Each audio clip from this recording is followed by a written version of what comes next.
Like the all white on, you ain't scaring me. You ain't scaring me. You know the footwear crazy. You know the footwear crazy. You already know I'm fly and fly. Protect my chest, slugs never go with me, plus I'm busting plenty. And whoever, cause I'm accurate. And niggas on the streets can only talk about half the shit the kid did. 20 years decided to if I had the guns and money. First day at the first, come up north since I was young. 4th grade, the ghetto players hunger. Put up blast, pull up ass, and niggas gave them under. I'm on some short proofs, know the kids did it. You see me be a satellite inside Caribbeans. My real team flip bricks, we got the king bitches. Legit business, farm guard, street bitches. We smoke supply spammers that need. Don't get it messed up. Don't forget that. You know the situation, all physical face you in. Slip before you recognize the fucking face you in. Step back, cock the block, car face again. There y'all missed it, boy.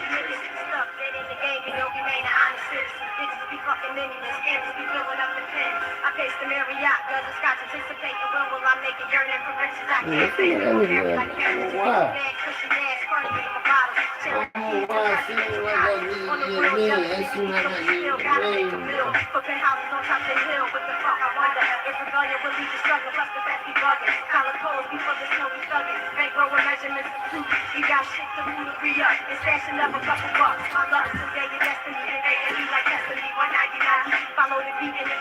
I'm right here. Oh no, what's in the back of your shirt? Oh no.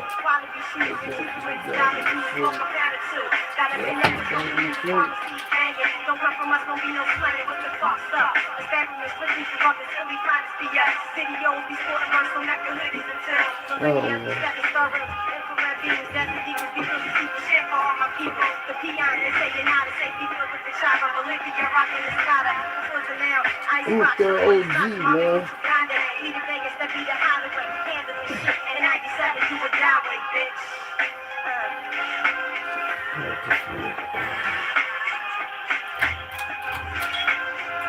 Yeah, man, if you can't up with the L on it, then you mean? You ain't know we getting money by now. You never catch up. The 7th and Pike and Alizé got me messed up. And when it's time we mess up, cause niggas quick to jam you. That's why I packed the heat for demonstrations in the I miss y'all too, though.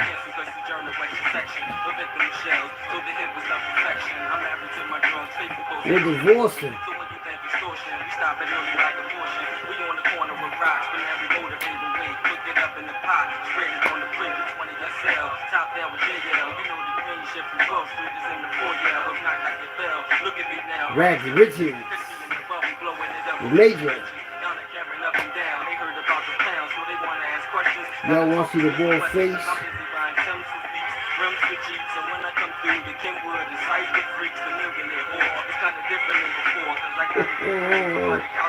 Oh yeah, y'all know they want to see the boy face. There's somebody on the internet, you hear me, man? I'm a celebrity on this joint. They faking it, man. They love me on this joint, man. My phone won't stop beeping. I'll let y'all know what I'm talking about.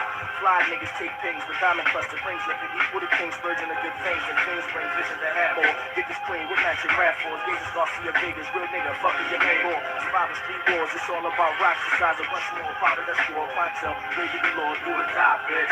Animosity make you dry snitch, you're just pushing the brown with chrome factory get out on the caviar. That's eagles to caviar, agents to try to lock me. Did it sloppy. Gavian Poppy. I need this currency about a half. Hello world, I'm just here to make you think. This CEO Philly Trenches Hockey Raw coming at you live and direct with Philly Trenches Talk at the Dark episode 843. This is our 843 episode of Philly Trenches Talk at the Dark, and we're going to talk about GRATERFORD, Huntington Penitentiary. Oh Holmesburg County Penitentiary, the Feds, Cole Township, all them jails. And we might talk about some of the juvenile joints. But you know what I mean? See, it's from the 1960s up into the 2000s, because we're going to go back to the 1960s when the Black Mafia was in Camp Hill when it was called White Hill. See, back then, they was recruiting young boys from Philadelphia, the whole East Coast, that was in the gangs, you know, and they was locking them.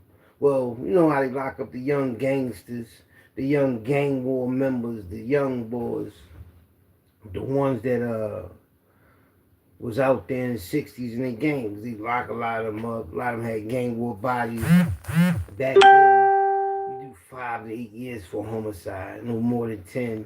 You come back home like it ain't nothing. That's what they used to do. But back then, when they locked all the young boys up, they had a plan with them. They took all the young boys that was in them gangs and they put them up Camp Hill, called White Hill, and they was getting them ready to send them to Vietnam. A lot of them went to Vietnam. My old head Red said when he was up White Hill and he was in them gangs that were Eighth and Diamond and all that, you know, he knew how to fight and all that, but he read all the paperwork. And when you read the paperwork and take your time, they just can't do anything to you. Motherfuckers just signing shit, they got all this paperwork in front of them, they're trying to help get out of that orientation shit. Old head Reds read everything, so they couldn't just do anything to him, they ain't like that. So he told me when he got up in there, he was up in D.C., and they had him out there. Everybody was in White Hill, Camp Hill. They shipped him out to Washington, D.C. When they got to D.C., they had the gang war against Maryland, D.C., and some other city, because them gangs, even though they was in the army now, them motherfuckers still had that gang war shit up. So a lot of them was in the gang heavy. So he was in Vietnam. He made that shit home. That shit wasn't no joke. The 60s was one of the crucial, if not the crucial part of American history, other than I could say the 1800s when Lincoln was around and 1940s when Hitler was around.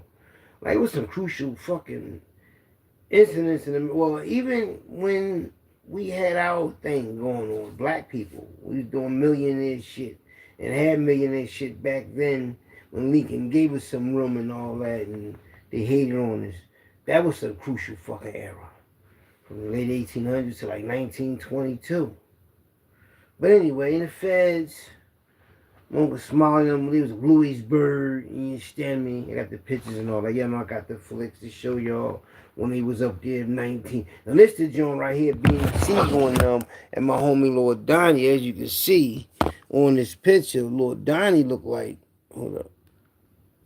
Look, Lord Donnie make Beanie Siegel look like a motherfucking midget. Don't he though? I mean, like, look at this shit, man. Bean, you think Beans, Broad Street bully boy, you understand me? And then he get next to a 6-foot+ giant. You understand me? My homie did 22 years, man. Donnie, man, be always promoting his clothing line, man. Global monstrosity. You know what I mean? You can see a motherfucker do 22 years. You can see the pain in the motherfucker eyes, man. That's pain right there, man. Motherfucker do 22 years, man. You know what I mean? That's pain right there, man. Beans just came through, did a little hot little year. He ain't got no, he look a little frustrated. You know, he look like Danny got him. He look like Danny got me. He got that look like, you know what I mean? Like, you can tell that motherfucker do that little jail time. That shit take a little something out you, man. You understand me? In 22, it takes something out of any motherfucking body. But I'm gonna show y'all the pictures, man. Cause y'all gotta see these motherfucking pictures, man. Let me turn this around and get this shit started pack-a-lacking so you can see this Black Mafia gangster picture of Uncle Smiley and all of them, you know what I mean? You know, I got the picture, y'all know me. I ain't gonna hide them from you. I'm gonna divide them from you. But no, I'm gonna show y'all the pictures though, man. Got a lot of quotes here from these philosophers too. I might read them to y'all one day and show y'all all of them, man. Give y'all some knowledge and wisdom and understanding. God damn it. This down here again. This is not motherfuckers got them browns on. You think a nigga look small and all that, no diddy, but no, Donnie was ripped up like a bag of dope in the feds, man. 22 years, he was in that motherfucker doing some major shit, man. Yeah, twin and motherfucking building, salute, you mean? Terrell, you mean? You mean TB? In the motherfucking building, goddamn you. You mean? Gotta give my homies they props, man. You only live one time. Look at Donnie, man. He was on his way to come visit me. I'm in a halfway house, right? So he couldn't make it, so he had to hurry up back to the halfway house he was in. He go to court the next day, and the next day, they give him 22 years. On his way to come visit me, you understand me, bring me some socks and underwear and all that. He having a halfway out in Germantown, Lehigh. He coming to visit me, but he can't make it. So he hurried back to the halfway house he was at, go to court the next day. He go in the courtroom to give him 22 years, man. Oh, man, you understand me, man? You know that shit hurt me, man. My homie do 22 and things. He out here now, though, man. He out here doing, taking his time, man. You know what I mean? Everything come to us, gonna come to you. You understand me? Let me show y'all this gangster picture of these gangsters, man. I know it's in there, man. I just seen that gangster picture, my motherfucker uncle. Let me take my time, man. Last time I looked through him, I was so fucking fried and high. Yo, I be looking at my shit like, damn, I know I passed it. But sometimes I know, damn, I be passing it. I'm gonna show y'all this gangster picture of me real fast. I was in GRATERFORD. And it's like 9, 8. That's me in GRATERFORD, man. In the visiting room. You understand me? On a dance floor. Taking somebody whore. It's like, no. I was a fly young nigga in jail, though. You understand me? That's just one of them goddamn. That's just one picture, goddamn. This another. This the goddamn. This the joint. I don't know what I like about this picture, man. It's just something about this gangster picture right here. Me and Aaron, we was sellers, right? We was both about to go home. You understand me? We down at the gym. You understand me? And I'm, that's me right there with that fly-ass gel jacket on. Fly gel jacket, you understand me? And we down at the gym, you understand me? Aaron he was a hustling motherfucker, man. Yo, he the one started the Wolf Pack. Aaron. And he was in there when we got in JBM. He got in the JBM with us. Aaron was the real deal, man. May he rest in peace. From this day I met him, you know what I mean? What year was this? This was like, this might be 99. This like 99 before I come home. I come home in the summer of 99, July. I come home July 14th, 1999. Me, Buck, Keon, we all of us on A Block. The twins right now, Dana, we all on A Block about to come home. Everybody about to come home on A Block. So I go down to the gym, flick it up, get there and got this right here, goddammit. This 91 HOLMESBURG, goddammit. This when my shit was, you see how high my hair is, goddammit. This when I'm on a run from juvenile life and I'm in HOLMESBURG, goddamn, thinking it twice. With 2 armed robberies, nigga, I had 2 armed robberies. Bell was 100,000. I got out of that though. You know me, I'm hockey raw. They can't keep a nigga down that long. This me when I was Batman, I make them, you know what I mean? They should let me play Batman, right? Because I got the look. You know what I mean? And all that. Just look at that, man. Just think about that. Netflix, think about that, Netflix. You know what I mean? This up Huntington and the Mods, right? I had just went home. This my homie Shy from 20th Street, South Philly. Shy, Lil Shy.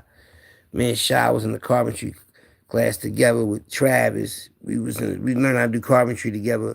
Manny right here from 30, he from Tasker, 31st and Tasker on the end.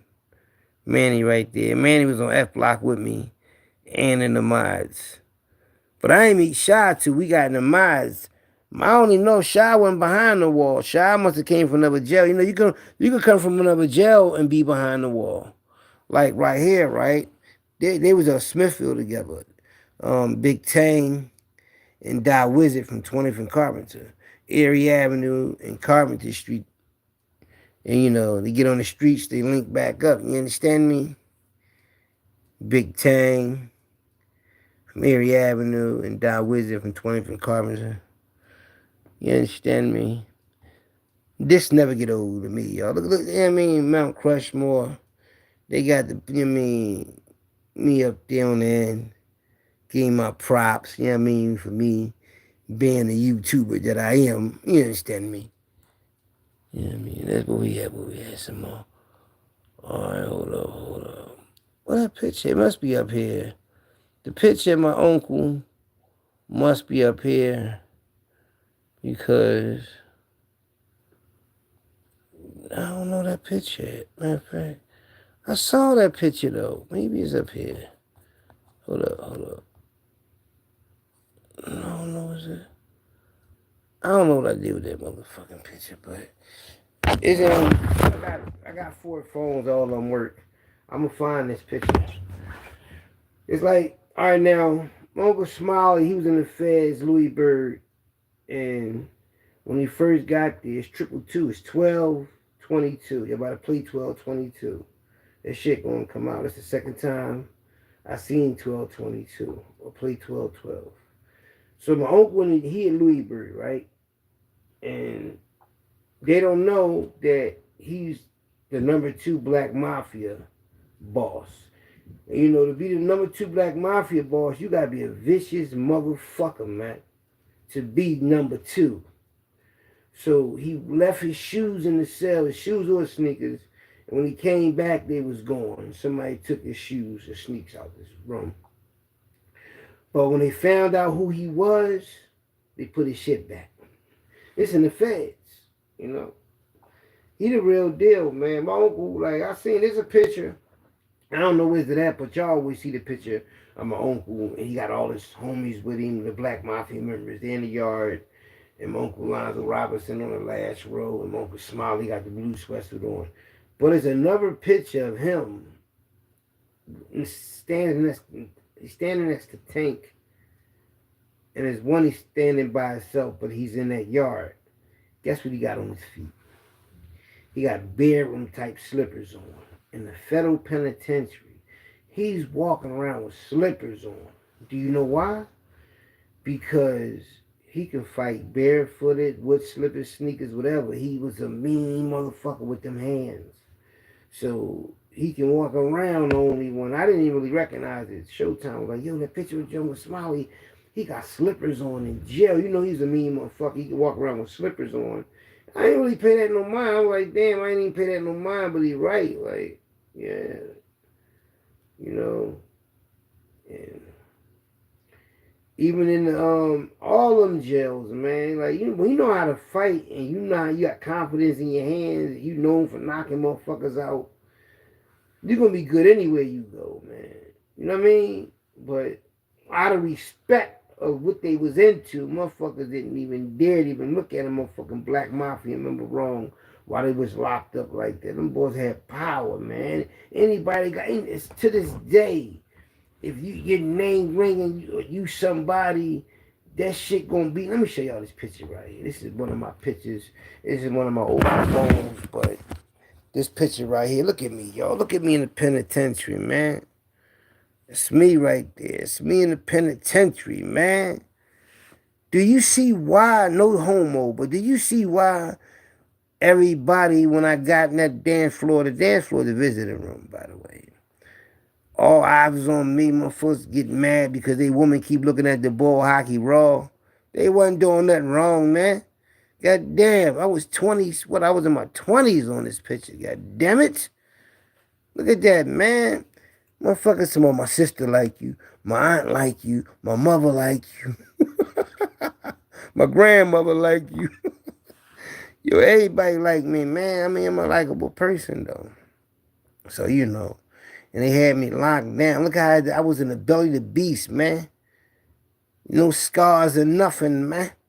Y'all don't see no hickeys on this nigga, do y'all? Y'all see this is a goddamn gangster right here, man. And look in the eyes. The eyes don't lie, man. The eyes don't lie. Look at them eyes, man. This shit, y'all locked in? Y'all see who the fuck that's me? You know what I mean? You know what I mean? Mom Dukes and them come see me, but you see me though, right? Serious, man, in the motherfucking penitentiary, man. And I'm just getting out the motherfucking hole. For being a hole for a motherfucking year for some shit I ain't even motherfucking... I ain't, you know what I mean? You understand me though? So them niggas talk that shit, nigga. I wasn't greatest for it in the 90s, nigga. Yeah, and come out the hole for doing a year in the hole for a ride of Cold Township. And before that, I just got out the hole for beating a nigga the fuck up. And before that, administrated them greatest for, down Holmesburg in the hole with Belango and them. You understand me? And I wasn't even home that long. I put a lot of work into them streets, shoot 'em up, bang, bang, and all of those shit. Me. And then when I was locked up, they had me locked down, Supermax. So I always did some Supermax time, man. I was out a little bit, you understand me? Put work in every time, though. You see these motherfucking mittens? Shit got busy in there, man. Get me mad, go off. Look at me, look at my young boy, man, 91. Now, your mind, I'm back and forth. You study center, you know what I mean? Modi Study Center, but y'all just seen me. I was over Holmesburg, so they, you know what I mean? I'm back and forth. This the 5th floor, you study center, nigga. My fucking staff just sitting there and want to draw a picture of me. Yeah, I mean, yeah. That motherfucker was scared to death me up there, man. Staff, I ain't lying to y'all, man. They was scared to death of me. They couldn't control me, man. I ain't bragging in that, man, but I was the definition of the real deal, man. When it comes to being in them trenches, I don't know what these other niggas tell y'all about who they talk about and all that, and all these gangsters from yesterday and all that. I'm talking about me, how I move in the trenches, how I move in the juvenile joints, how I move in the county jails of state, all that shit, man. I wasn't planning none of them things. See, the eyes don't lie, man. A lot of pain behind these eyes, but a lot of strength behind these eyes, too. A lot of that. You gotta be a real strong motherfucker to be me. Get locked up and break out them motherfuckers, man. Can't hold me down. You know? From Glen Mills. Glen Mills was the worst place I ever was at. Fuck being in prison. Glen Mills was worse than all that. And I survived that shit, man. And that shit was like hell. That shit really was like a concentration camp. Do you hear me? That's why everybody getting this case money, suing and all that. A lot of these niggas lying about getting touched and all that. But they got beat the fuck up bad. They mentally, you might as well say they got raped. Mentally, they got raped. Mentally.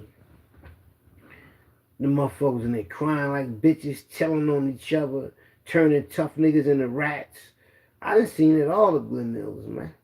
I got the fuck up out of there. I said, Harriet Tubman, if you ain't got nothing to do with me now, help me get the fuck out of here. And I got up out of that motherfucker. And that was like, I swear, I'm going to tell you something how intense that is.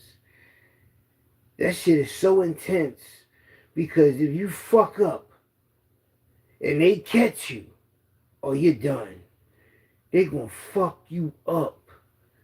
They going to physically hurt you. And everybody gonna physically see your bruises. You can have a broken arm. Your face gonna be fucked up. You gonna have so many bruises on yourself, and they gonna make you feel this fucking low when they get done with you. They gonna whip your ass, and then they gonna make you feel like shit. They gonna make you think it's your fault. They gonna make everybody turn against you. And they gonna make you clean a motherfucking toilet with one of these. Where's it at? I don't know why I hate when I gotta dig in shit, but they gonna make you clean the toilet with a toothbrush. A fucking toothbrush. A toilet. And guess who had to clean that? At 15 years old, they had me clean. This is what they doing, look. And the thing is, right? As a kid, you don't know that your brain is still developing. I don't know why I'm going through all this mental abuse, all this physical abuse that my brain is still developing. They're altering my development of my brain by the physical and mental abuse they doing to me. And they didn't want to pay me no money because I didn't physically get touched in there far as sexually.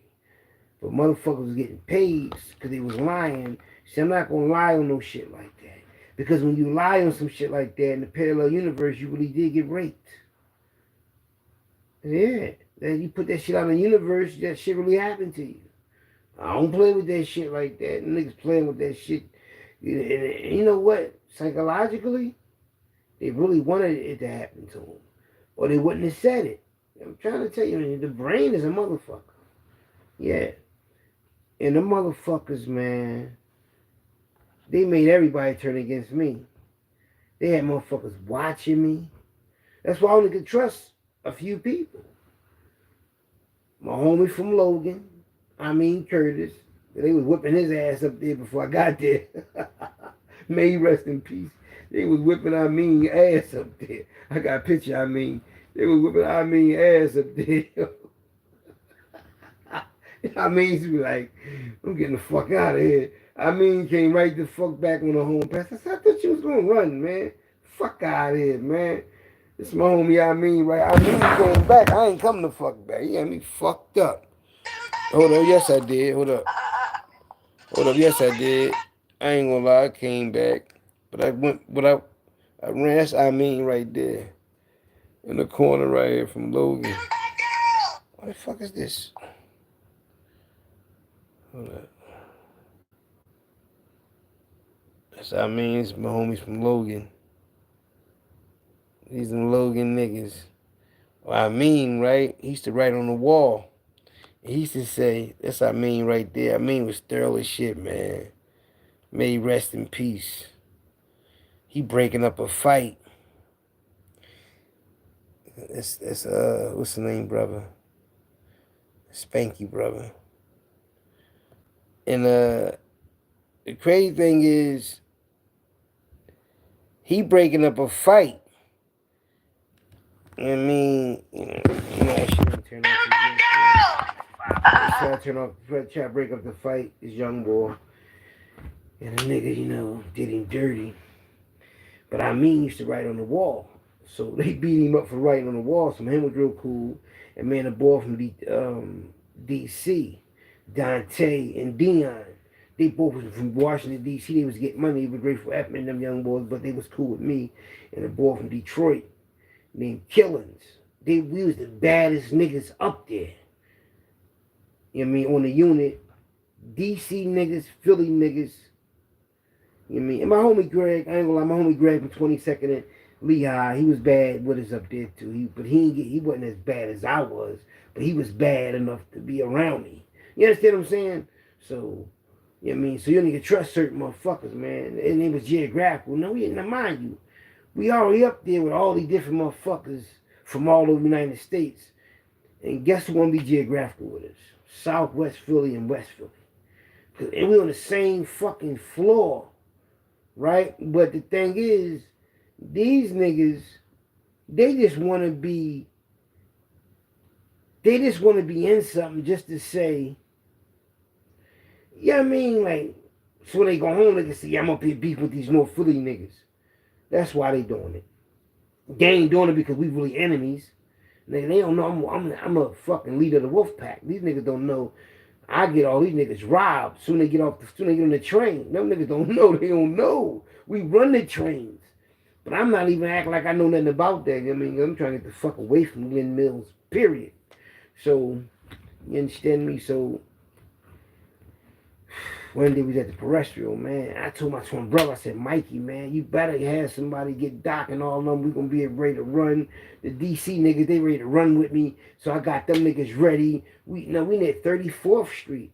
And they took every fucking soul from off Glenville campus and took us right there where the pen relays at. We in the terrestrial. So like my brother gonna come get us all hyped. And I'm nervous too though. Because If it don't work and it catches, they gonna fuck you up, man. So you gotta understand something. I'm 15, going on 16. I might be 16 at the time. And when you up there, it's like it's do or die. You know, only the bold gonna win, and certain niggas get caught, certain niggas don't get caught, man. But if you get caught, oh my God, if you get caught, you're gonna get beat up by so many different people at so many different times. Like you're gonna get beat up by your counselor, you're gonna get beat up by your GGI leader, you're gonna get beat up by the CMP and counselor, you're gonna get beat up by the dude who run the whole thing. You're gonna get beat up by like 6 different motherfuckers on the chain of command side of things. And then after all, you go through all that and then humiliate you and make you clean shit with a toothbrush and all that old shit. They're going to put you on concern. You'll wake up early in the morning, 4 in the morning. They're going to come get you and make you get dressed and take you out of the unit into the cold weather while it's still dark outside and walk you all the way to the AD building. And then somebody going to eventually come get you because you're going to fall asleep. They're going to come get you, take you to breakfast, take you back to the AD building. And then while you're at the AD building, somebody from your unit going to come get you to take you back to the unit. Just to be on a unit, to be watched. Go to school or some shit like that. And then at the end of the day, they're going to give you the fucking worst detail there is to let you know you're on concern again. You got to go through that again and again and again. So I went through that for a week. But somebody told me they went through that for a month. But I only had to go through that for a week. But through a week, and every time you're in a unit, people be wanting to talk to you. But if somebody is they say they want to talk to you, because you might be an alright motherfucker, but because the staff is mad at you, everybody got to be mad at you. So if somebody is seen talking to you, they're going to get in trouble. So if you talking to them and staff come up, that person going to snap on you and disrespect you and make you do something like, pick up this trash, you piece of shit. They can do that because you're in trouble. So this is the type of humiliation shit you have to go through, man. And the thing is, I was tough-skinned, though. These motherfuckers couldn't break me, man. These motherfuckers breaking everybody else, but they couldn't break me. And these bitch-ass niggas knew it. Because you know what I used to say to myself? I'm getting the fuck out of here. You dickheads ain't gonna fucking turn me into no fucking marshmallow. They got me fucked up. I'm thorough, man. And I had a couple of songs that made me strong. Like I had MC Shan. I used to listen to MC Shan, and I used to listen to New Edition. Can You Stand the Rain? You know what I mean? You know, when I was a young boy, I had all the girlfriends. I used to think about 2, 3 girlfriends. They used to write me and all that. I used to just think about them to make myself be strong in that bitch. And then my brother had my twin brother out there, man. You know, and so when I got in the county wasn't shit. Glen Mills was worse than all that county shit, all that upstate shit. Because they was fucking you up for real. The shit wasn't no game. They wasn't hiding that shit. It wasn't like when you up there. I mean, I'm just thinking about this shit. You up there, right? You walking around, boom. And you think when somebody else in trouble, they gonna hide somebody about to get beat up, a chastised, or discipline. No, you're going to see this shit, man, and you're going to wish you didn't see it. Because now that you saw it, they can come fuck you up for seeing it or standing too long to watch it. No, you'll get beat the fuck up. You have to come back on the unit like, yo, I got an issue. Because if you don't report it, right, that's another thing. You get in trouble somewhere else, and you don't go back to the unit and tell on yourself, and somebody from another unit come and tell on you, oh, you, whoa, they can't trust you, you're a piece of shit. Oh, they get in your face and spit in your face. They get to spit in your face, man. Listen, what I mean by spit in your face, they get to sit next to you, right? They get to lick their lips, and when they talk to you, they get to cuss. And when they cuss, they get spit when they talk. That, I mean. So they used to do that shit, right? So this boy got in trouble on track. And really, he was supposed to get in trouble in the unit because he get in trouble on track, supposed to stay on track. But he stole, what he steal? Some cigarettes? This nigga did some dumb shit. He like 7 foot. He on track. And he on the basketball team. His name was David Robinson, I think. And he was 7 foot from West Philly. He act like he said he was in the JBM. He had a little JBM haircut. He said he was in the JBM, but I don't know, he probably was. But he was just, for him to be tall like that, he was a fucking geographical, man. So, and he ain't like me for nothing. I don't know why. Maybe, I don't know. Maybe I intimidate people because I'm an athlete. I'm a guy. I don't know. Anyway, he got in trouble. So me and the boys from DC, right? Them niggas, we still trying to run, but we gonna get him in trouble real fast, right? So when we find out he in trouble, we all go to breakfast because they got eggs. They got these scrambled eggs, these fucking potatoes that look like little squares, but they with the skin on it. The way they, I don't know how this big breakfast used to be good as shit though. No lie. So motherfuckers used to come back with breakfast on them. So, and they used to have eggs in their hands and bring it back in tissue and shit and make sure when they about to talk to this motherfucker, they got the eggs in their mouth. So when they say pussy, all the eggs can fly in his motherfucking face. So on the way to breakfast, we talking about it. On the way back, the boy, these niggas from DC, they was vicious, man. Because they wanted to take their anger and frustration out of somebody so bad, and it was him they was going to do it on. Because they was really torturing us up there, man. And the way we was walking fast, they was walking fast back just to get the group. Because once we get the group, we're going to talk about who got in trouble yesterday, and now it's the morning time. They can still get some feedback and get to grind them up. So we walking back from the breakfast joint to the unit real fast, and I'm talking to these motherfuckers from DC, and they funny as shit. They're like, yeah, man, I'm gonna grind that motherfucker up. He said, look, I got the eggs and everything. They show me the eggs. They it's crazy. Because everything we said in secret because we was trying to run. Yo, man, you should have seen that boy, man, when he was in trouble. Because he used to always act like he was tough, right? And this nigga had to learn to have he was locked up for armed robbery too. This nigga was 7 foot tall, and he was locked up for armed robbery, right? So I can't, how the fuck this nigga 7 foot tall robbing somebody? I just couldn't see. But he had a trench coat and everything, right? So when he in group, he looked so timid. And I kind of, you gotta try to keep your composure because you can get in trouble too. So I'm laughing the whole time because he looking so scared because he gotta keep turning like this. Somebody on this side talking, somebody on that side talking, and they asking him why he steal the cigarettes, right? And so he got to give them an answer. Why he steal the cigarettes? And then somebody said, why you steal the cigarettes? He said, and then he'll say something, and then he say, pussy. Somebody said, that's what they say to him. Say like this if I say, why you steal the cigarettes? And then he'll say something, and then somebody say, or I would say, pussy, put your hands down, right? He might have did like this. He might have wiped his face from getting spit on, right? And that's throwing a nonverbal. Because you don't pull to move your hands or nothing when somebody's talking to you. So when you talking to him, while he's trying to answer the question, wipe his face, you can really go in on him and really go, because he's throwing a nonverbal. Bitch, put your hands down. So then all the more eggs go in his face. So it was just so funny. That shit was so hilarious just to watch the DC boy do it. And the other boy do it too. Yo, that shit was too hilarious. See, the thing is, when you're laughing like that and it's funny, it's like, it's hard to, it was hard for me to grind him up like I wanted to. I really wanted to grind him up because he was very geographic. He used to do a lot of dumb shit. And I stayed in trouble. So he stayed grinding me the fuck up. He stayed, you know what I mean, like laughing and shit like it's a game. So it was his turn in the hot seat. You know what I mean? That shit was hilarious, man. That motherfucker was moving his head like this.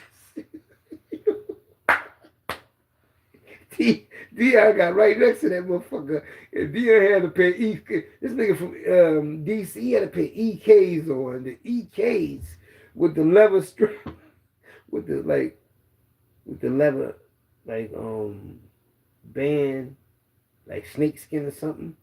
And so he looked funny, but he had a maximum, he was getting a lot of money, but he wanted to get this boy bad. And this shit was funny, man.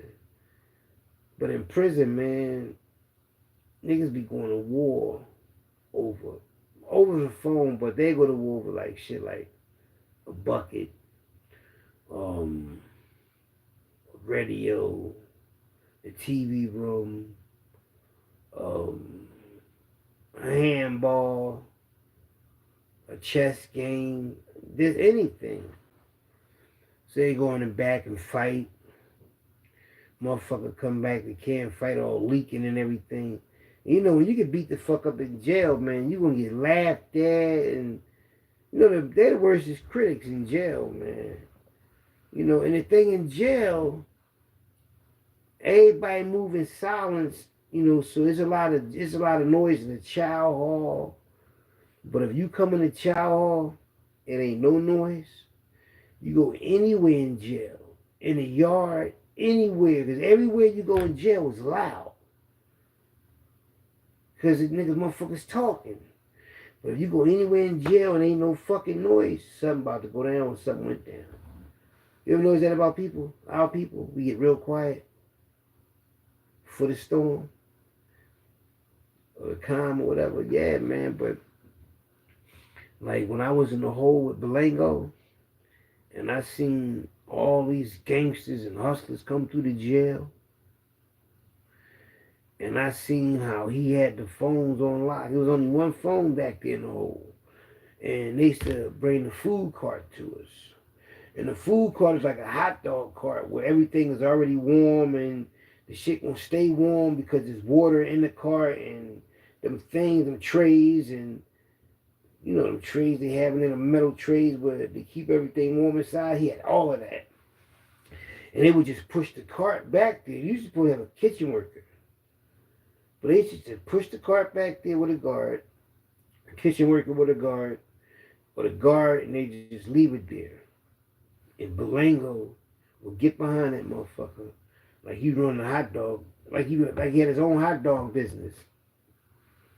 Motherfuckers would line up with their tray and their cup, whatever, and he'd just give them food, boom. One thing he would not give them. He would not give them none of the cereal. The bags of cereal and the pastries, which is like if they give him a box of donuts or a pie, a couple of pies or shit like that, like them type of desserts, he keeping all them. But he used to give me the bags of cereal for free. You know, he had the milks, he keep the milks. So I'm like, damn, these niggas, this one man is telling these other men that this is all my food. I'm going to give you what the fuck I want to give you. Kick rocks. Go on. I'm talking about niggas that had their neighborhood on lock, part of their city on lock. I saw it, man. Nigga can't tell me nothing. A motherfucker can't tell me their uncle, their father, their grandfather, their brother had HOLMESBURG on lock at all. They can't tell me that they family member was in a whole Belango and they family member had that motherfucking food cart. No. We had a TV. They gave us a VCR. Yeah. They put a VCR back there and the guard used to sit back there and sit down and watch the fucking movie with us. Like, no bullshit. It'd be somebody that's from Belango neighborhood, which is my brother Bean's neighborhood. Pierce. That was Belango's childhood friend. Then they could take his uniform, he'd take his uniform shirt off and start working out back there with us. Yeah. Cause you understand, it's the county, man. Niggas, this hood shit. And that other old head guard, he was bringing shit in for us. So he was back there with us. So, you know, certain guards, they just got a job. They look out for you, though. But you got dickhead guards, too. We're not saying guards is our friend at all. I ain't saying that at all. But if you got somebody from your hood that is a guard, then that's a plus for you, especially if you're getting old. You know, they don't supposed to give us a VCR or bring a TV back there. They don't supposed to leave a food cart back there, let them do that. But it's like, okay, you niggas gangsters, you niggas running the city, y'all in the whole, we gonna see who's who. And I'm like, damn. And I saw it, man. And I ain't throwing nobody under the bus. I'm not talking about nobody, but I seen it. I seen JBM, I seen South Philly. JBM and South Philly was going to war against each other. I seen all of them back there, and they was in line. And Belanga was feeding them. He had the food cart. This 91, when I first came through, when me and Craig was back there, Goldie from 20 from Carpenter, that Craig. Yup, Craig had the first carjacking. We was walking around in jail together. 91, and we used to go on C Block to go to medical, and he was all back there in C Rear. Yep. And that's before I really knew Belango. And then when I came back to jail, that's when I was in the hole with him in 93 and in 94. I was in D Rear with him, and I was in F Rear. I was in all the holes. I was in C Rear too. I was in C Rear, F Rear, and B Rear. I was in all the holes with Belango. Because I remember C Rear, because I remember me and Aunt Devon, we was cellies, and I had the fucking mice trap in front of my cell. And I caught 4 mices on a mice trap. That's how many mice was back there with us. We had mice in our cells, water bugs, ants, flies, all that shit back there in the hole. Yeah, that shit real, man. Holmesburg hole is real. You gonna feel that heat. You mean, think about it. This is like, you in a fucking real castle-like type joint. And I'm in a hole where though when they shut that door, the room they put me in, that's metal. That's all metal, black metal. And it's made out of that creek, you know, them creek rocks, them big ass rocks that be in the creek. That's what my cell is made out of. That's what the Holmesburg is made out of. That's what Eastern State Penitentiary is made out of. If you ever walk through Eastern State Penitentiary for Halloween or going through tour, that's just how Holmesburg look, just like it. And I was in them cells, man. And when I went up there with my brother to go visit, when I did the video, when I had my old channel, Philly Trenches, and when I seen it on like the internet, and when I went up Eastern, I'm like, damn, I can't believe I was in Holmesburg. Because, you know, when you're in a, like we're in a present moment right now. When it was the present moment in 94, 93, and 91 when I was in Holmesburg County Prison, it didn't really hit me like I was going to look back years and say, damn, man, I was in that motherfucker. And I never thought it was going to ever be closed down. So when I look at the pictures online, I'm like, damn, I look at the kitchen, how they pushed all the chairs and tables and shit towards the wall, and how it's condemned now. I'm like, damn, this shit condemned? We were just in this motherfucker. It did look like a basement, like a condemned basement while we was in there, but that shit was real, man. In the summertime, that was the worst time to me, man. That shit is so depressing, man. Wintertime, you hear them fucking holiday songs, Christmas songs on the radio, commercials. Cause you still in the city, you can still, you know what I mean, hear that shit. Summertime, it's hot as shit. You locked in your cell. I ain't gonna lie, man. Really kept me like grounded. I used to always hear fucking Channel 6 news come on. It's like I was in this world because it was like they showing you the Philly. That shit is like a fucking, it fuck with your mind, man. Just imagine they lock you up somewhere, right? And all of a sudden you turn the news on, but it ain't your local news. It's somebody else's local news. And that shit did something to me when I was the juvenile placement of youth foster camp out Whitehaven, Pennsylvania. Way the fuck out Whitehaven, Pennsylvania. You know, the shit we watch, I'm like, damn, it's the in the news, the local news, you might get New York news, Buffalo, New York news or something. I'm like, what the fuck? That shit's like so weird. Even the music, when the music changed and you went on that motherfucking bus and you chained up on that big ass Blue Goose bus and you going somewhere, they taking you and you hearing all that good music. And next thing you know, you hear this fucking hillbilly music come out of nowhere. I'm talking about soon you're on that bus and you going to be on that road and out of nowhere, the music is going to flip from hip hop to honky tonk. That's when you know it's over. That's when I knew it was over. When the music changed and you get up in the mountains and you see them guards spin out the tobacco. And you see people you know, but you see people, right? But you could just tell. Now, you was locked up, right? You see, it's different type of how you looks too. It's different type of how you looks too. In the county, you got that county weight. When you get upstate, you got that upstate weight. You got that upstate hard. It's like a look, a glow, a demeanor, all in one that you gonna see when you go upstate. You look at a motherfucker that did some time, got some time in.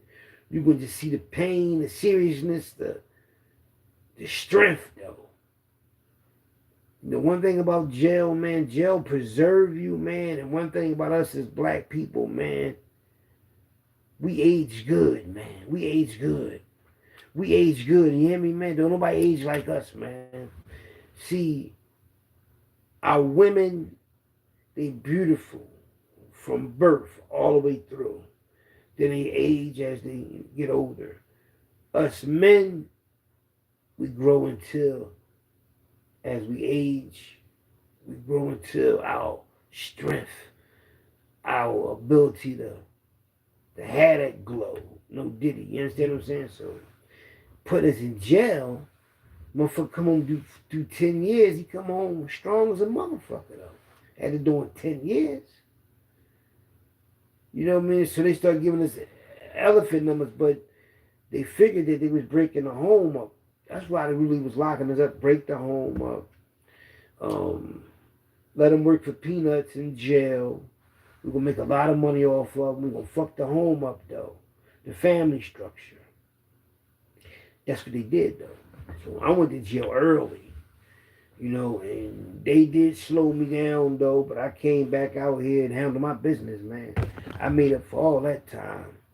Came out here, made a lot of kids, made a lot of families, man. Made a lot of memories, man.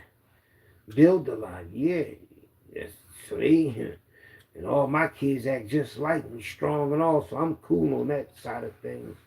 But back up in the greatest Ford, man. Always been, let me tell you how crazy it is, man. If you ever go visit somebody in Greatest Ford as a kid, you're going to wind up being in fucking jail. Anybody that ever visits somebody as a kid that's a boy, 9 out of 10, they end up in jail.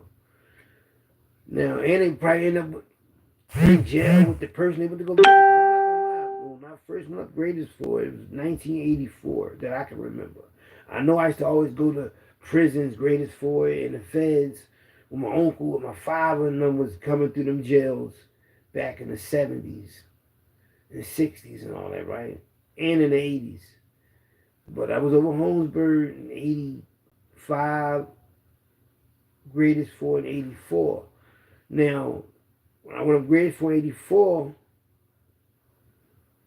boom, Black Mafia member Louis Riggins and Charlie Diggs, they got life for putting in some work, execution style, for somebody messing up some money.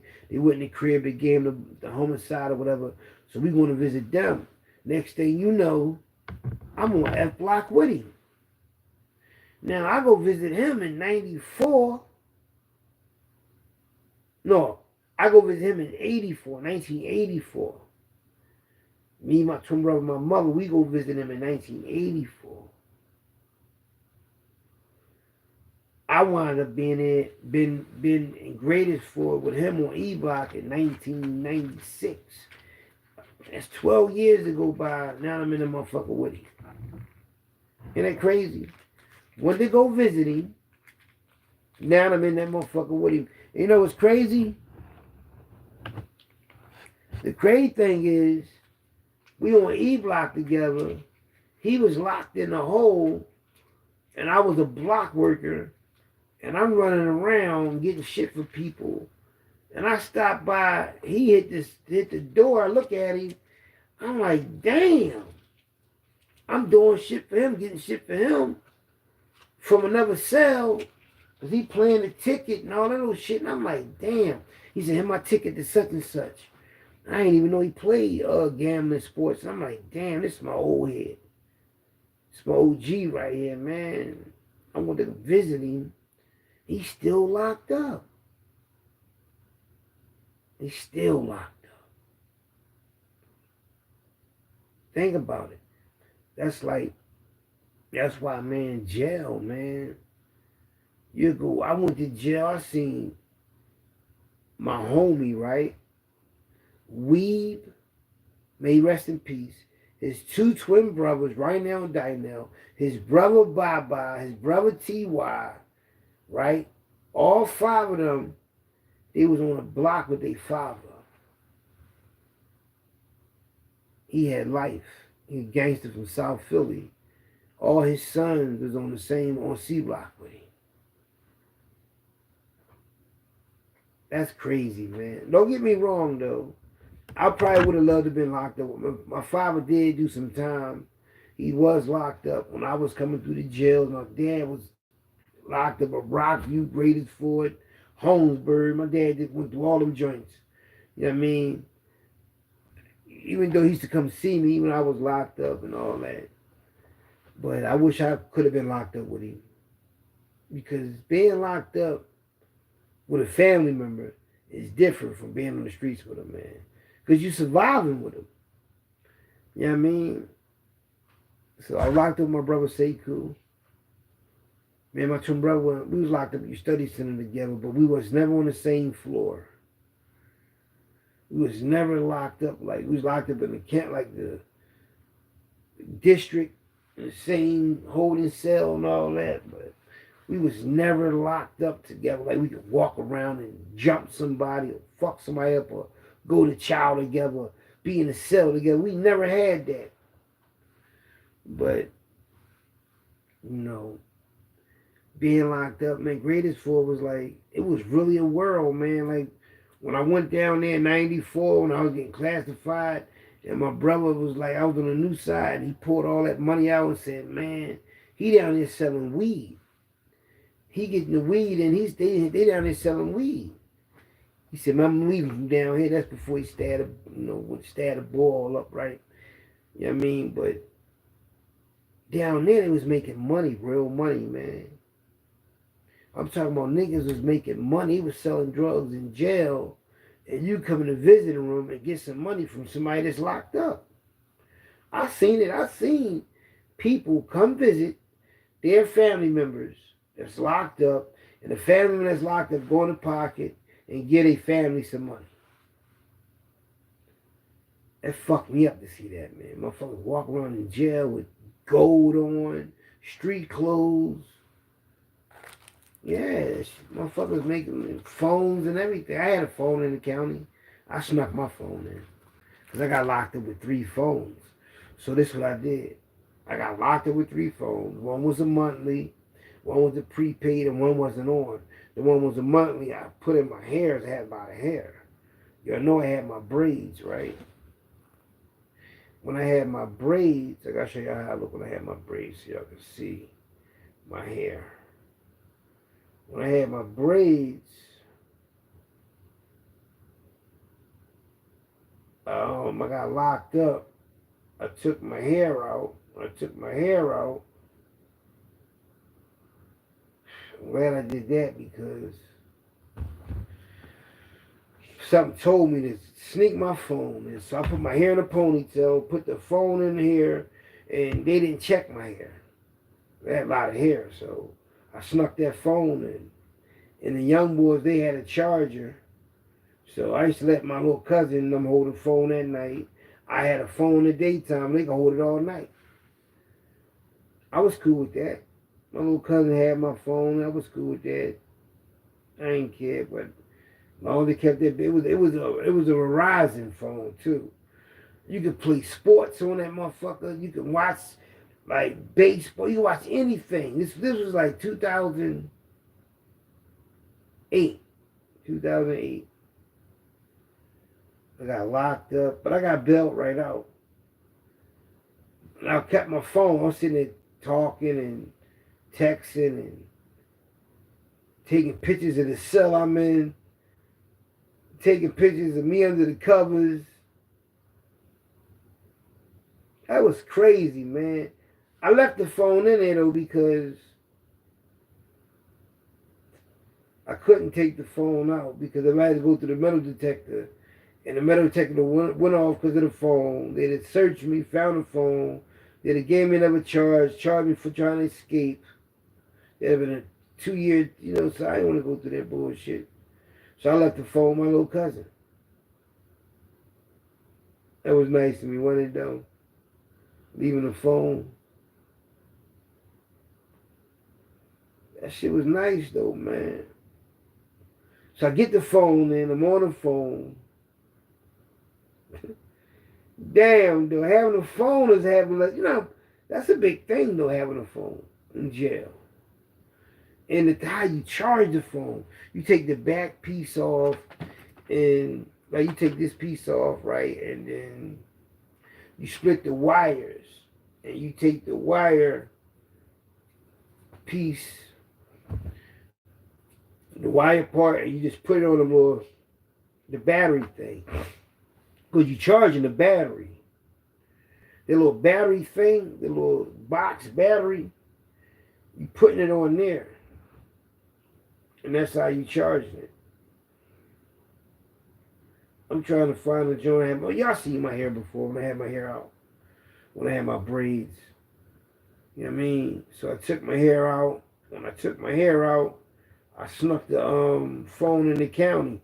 And look, they were searching the shit out, people, right? Because, when you come through and you got to go through HOLMESBURG, you got to go through this super security called the cert.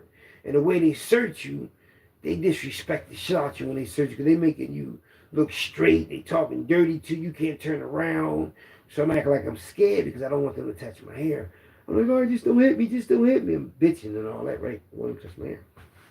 So I get through there, right? One dude went to junior high school with me. So he knew me. He knew I was, I was in the streets, so boom. So I got the phone, because I don't want to get caught with this motherfucker, man. Got the phone past them fucking dumbass security. Boy, I ain't gonna call them dumb. Because they wasn't dumb. Hey, look. I found the picture, y'all.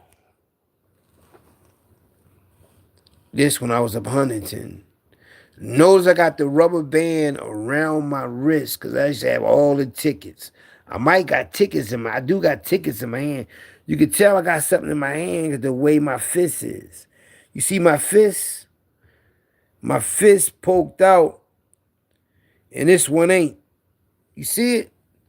You see how big this hand look compared to that one? Because I got tickets in my hand. I got the rubber band on. Got the brand new goddamn state boots on. Look at me. Check the feet out. I always see how I'm standing on my tippy toes. I'm on my tippy toes. My feet ain't on the ground. I'm on my tippy toes standing like that. Check the hair out though. It ain't even combed all the way out. I just got it out like that. Medusa. And this the white boy, Paulie. Paulie had all the tickets. Paulie was crazy as shit. But Paulie had all the tickets. When I needed tickets, like 100 tickets, Paulie had them tickets for me.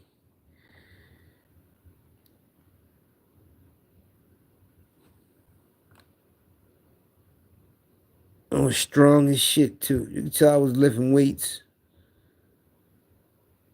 Strength, man. Oh, this when I was, see this style right here?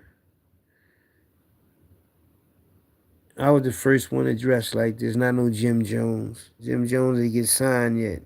They gonna try to say he the one brought out that look, nigga. It was hockey raw though. That's me and my son. My son come visit me.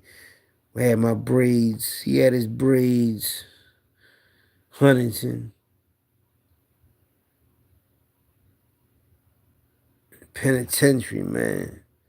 In the pen.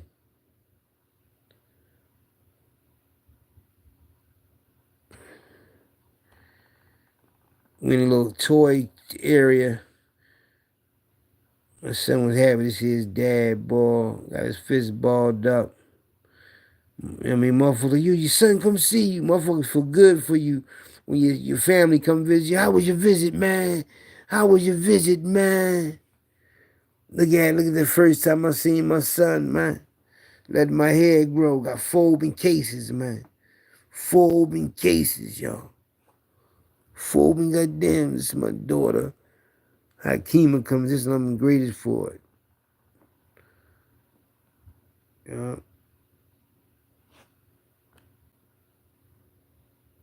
I was like my dad on that picture. This when I was in the juvenile joint on Juvenile Life. That's on the visit when they took out clothes. We couldn't wear street clothes no more. We had to wear blues and county boots. This one, Time from Ram Squad was up there with me. Cause I was woofing, but look how I look when I was woofing though, man. I was 19.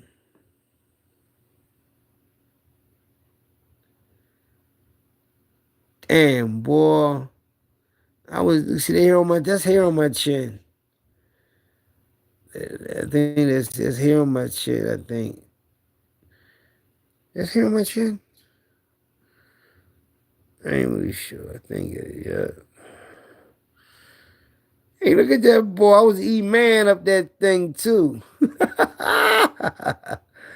Hey, yo, my sister Sabrina. That's my sister Sabrina right there. They got this picture on Philly Street Legends. My sister. All right, let me see.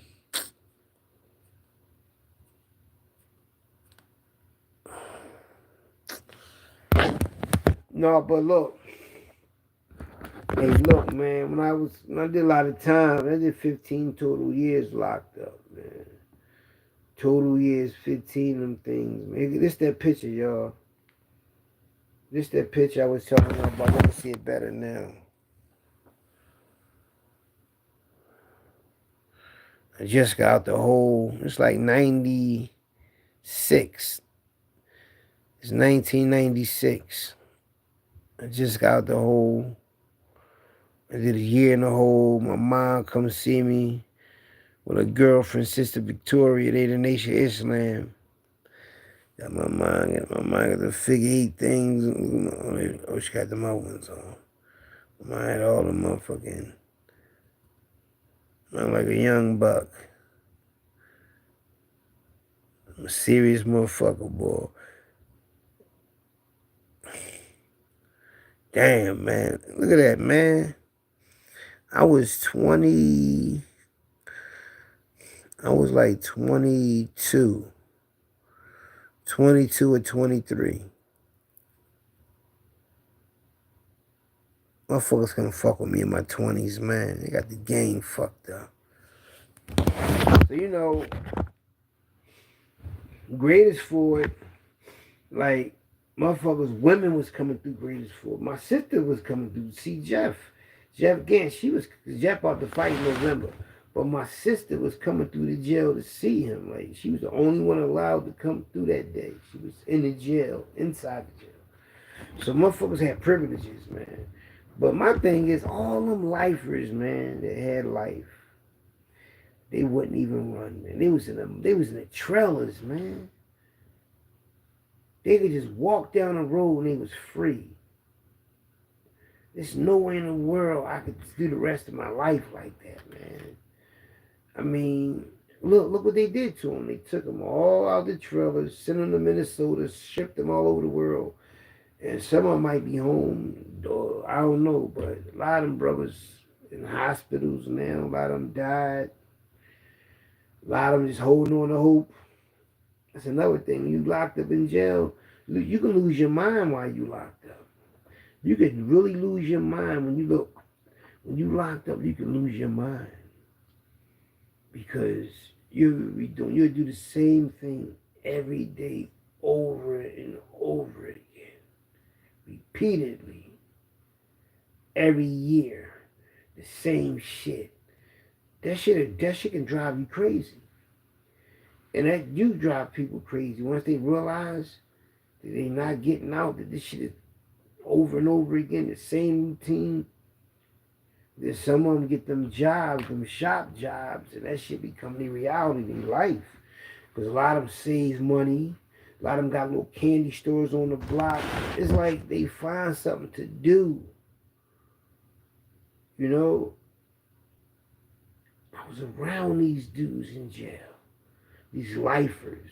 I had to sit down and talk to them to see what was on their mind, like what they were going to do if they got out of jail. This one guy, his name was Owens. His last name was Owens.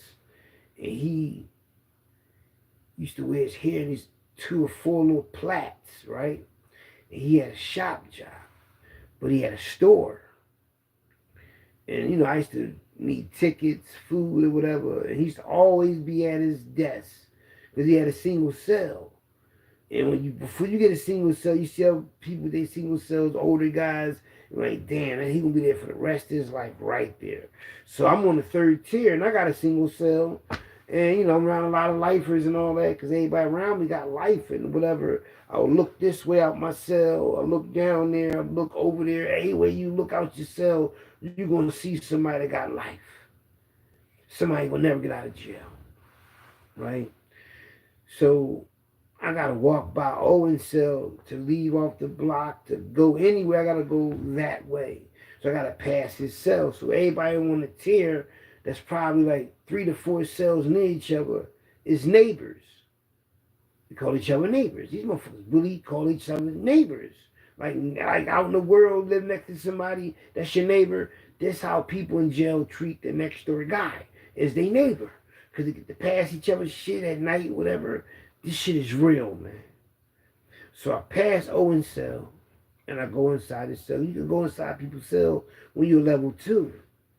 First, I never done it because then, you know, you can't trust nobody. But you be up there for a while, you get to figure, motherfucker, you really don't trust them like that, but you get to know what you can do and you can't do. So I walk in the cell because he got a store. And I'm running the ticket. So I'm always in somebody's cell because I got the tickets. And people play the tickets because they want to have something to do. So I go to Owen's cell, right? Now, Owens, I used to go there and talk to Owens about all type of shit. He said back in the day and down south, this white van used to pull up. And they used to leave a movie theater. And he said they used to snatch black females up back in the 50s. And people used to run. After the movie was over, they used to just run because there'd be white people waiting for him out there to snatch them. He tell me this shit, right? So he from down south. So he get a green sheet. And the green sheet said he was going home. And you know what he told me? He got pissed off. He was mad as a motherfucker. And the first time they gave him a hit, he ain't say nothing. Now, this time they paroling him. He tells me, he say, I don't want to go out there. There's nothing out there for me. Everything I have is right in here. I have my own store. I got my own job.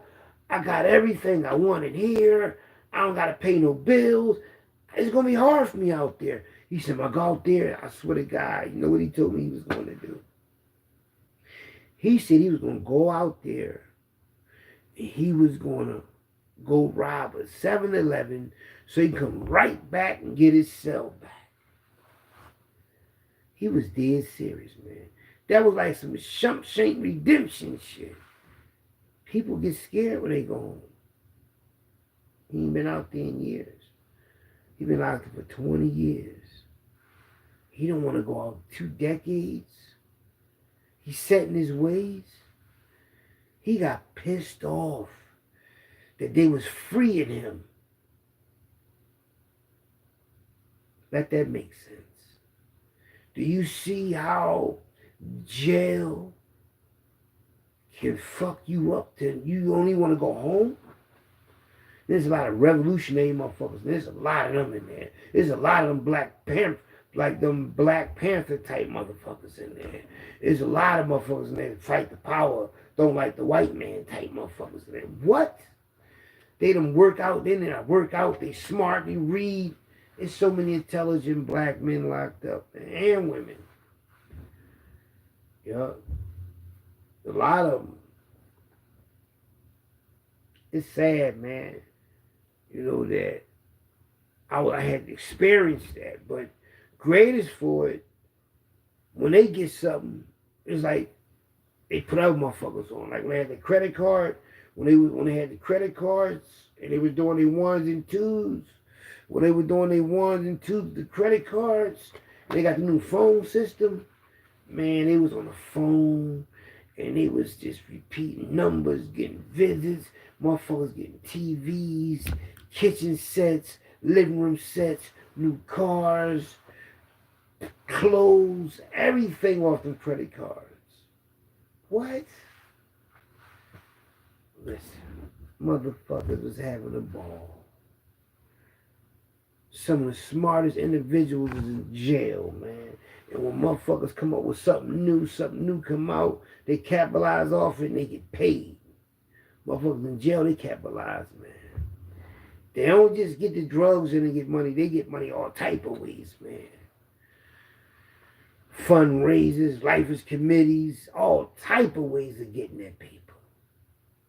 Get their own bus services up there. Then the lifers had their picnics. A lifer picnic, like if you got life, anybody can come visit your family at the picnics, all that out there in the grass, and everybody had their picnics and all that.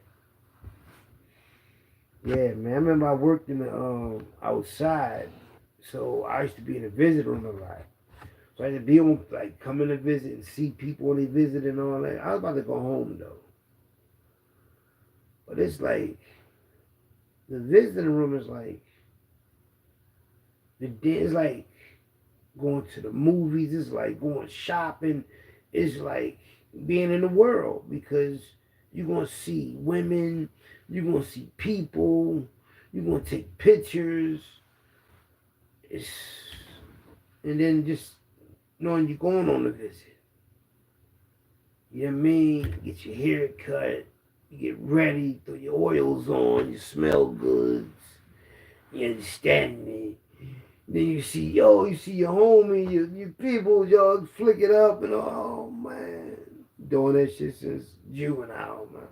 Since the hikes, since the youth study center. Taking pictures, visits.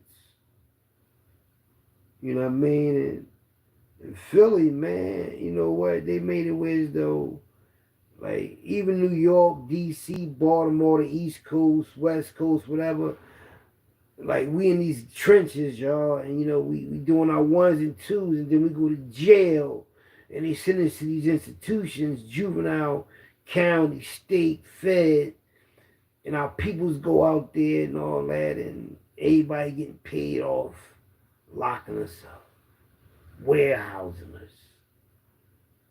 Got pictures on your wall, magazine pictures, and you taping a magazine. Remember we used to tape the magazine pictures on your wall? Remember we used to eat these, y'all? Remember we used to eat these in the GGs? What they know about cover soups and late at night? They don't get it fucked up, baby. Cover soups, baby. You know what's crazy? I don't eat one of them. When I was in Camp Hill, I used to eat the oodles and noodles though. I make the chi-chis. That's what I used to make. I was a greedy motherfucker. I used to eat 2 soups, a beef stick, a cheese, Spanish rice. That was my main ingredients, was the 2 soups, the beef stick, the Spanish rice, and the Spanish cheese. And then you got the cheese curls. You understand me? Different type of cheese squeezes and all that. But if you ain't got the beef stick, you get the mackerel or the salmon or the tuna. That's the last resort, getting the tuna. You understand me? But I used to go to the store heavy. The mackerel John, though, used to be crazy. If you know how to make a chi-chi with the mackerel in it, with the green, and the thing is, right, because I was on F Block, and my homies and them used to always have, because my homies, they made money selling green peppers and onions to the white boys on the block. The white boys and the Puerto Ricans, they love cooking. They love cooking. They cook on the block all day, every day. So, and the dudes in the kitchen, they come back as they stole all the onions and green peppers. They come back and sell a green pepper. One green pepper, a green pepper and an onion is a pint ticket. A 2 onions is a pint ticket. A 1 onion is a pint. That's like $1.35. So you got so many customers and they want this shit all the time. So that's how people in kitchen make their money. They steal green peppers and onions, because with green peppers and onions, you can cook green peppers and onions. You can boil them, you can fry them, or you could just eat them raw. But when you put them in the chi-chi and it's being cooked, listen, a green pepper, when you cut the green peppers up, and you cut the onions up, and you let that shit cook together, oh my goodness. It's nothing like it, man. So I used to get them all the time, and I ain't had to pay for them because I was in the mix, and I was the ticket boy, and all my homies, they get the green peppers and all that. I'm doing shit for them, they doing shit for me. So they used to always give me shit for free. So I used to always cook. Now, I ain't gonna lie to you, the beef stick, Chi John was the best for me, because the way the cheese melts with the beef stick for some reason, and the cheese with the noodles and all that. But when you got the mackerel and you hungry and you got that mackerel, that thing. But the thing that I seen made, the craziest thing I ever seen made, was when Naeem used to rob banks on 60th Street. That's what they thought got killed when the JVM thing jumped off of punching them up High Rollers that night. But Naeem was in the nation. He used to be with Hilly and them, rob banks and all that. Naeem, he did a lot of time. He showed me how to make the noodles, right? He said, because I didn't know how to, he used to make like macaroni salad, tuna salad, all the different salads. I'm like, damn, so how would I? So he showed me how to cook the noodles. Then after you cook the noodles, you put them in cold water. So when you put the noodles in cold water, that's when you can put the tuna, mayonnaise, and make it, your tuna salad and shit like that. Because now your noodles is cold. I said, oh, see what I mean? So I'm learning all this while I'm in jail, learning how to cook, learning how to use the stinger correctly. You know what I mean? Because a lot of times when people use stingers, the power go out. You got too much shit plugged in. You got to put salt in a bucket of water. You got to put the metal, and you got to put, some like metal on the end of the cord, plug the cord in so the shit can heat up. I mean, shit crazy how they did it, though. But you need salt, so you definitely need salt. So anyway, or you could just use the radiator. So I like to cook on the radiator. Now the chi-chis is cool with the stinger, but no. If you got a potato chip bag with the foil in it, not the see-through plastic bag, I'm talking about the potato chip bag that got foil inside the bag. You put your chi-chi and all that shit in the water and all that. and you make sure you fold it like you folding clothes. Like this. You fold it like you folding clothes. The water and everything. And you make sure that you got the thing wrapped up real good with a rubber band or something real good. So when you wrap it up, close it real good, you cooking one side on the radiator for 20 minutes, and you flipping it for another 20.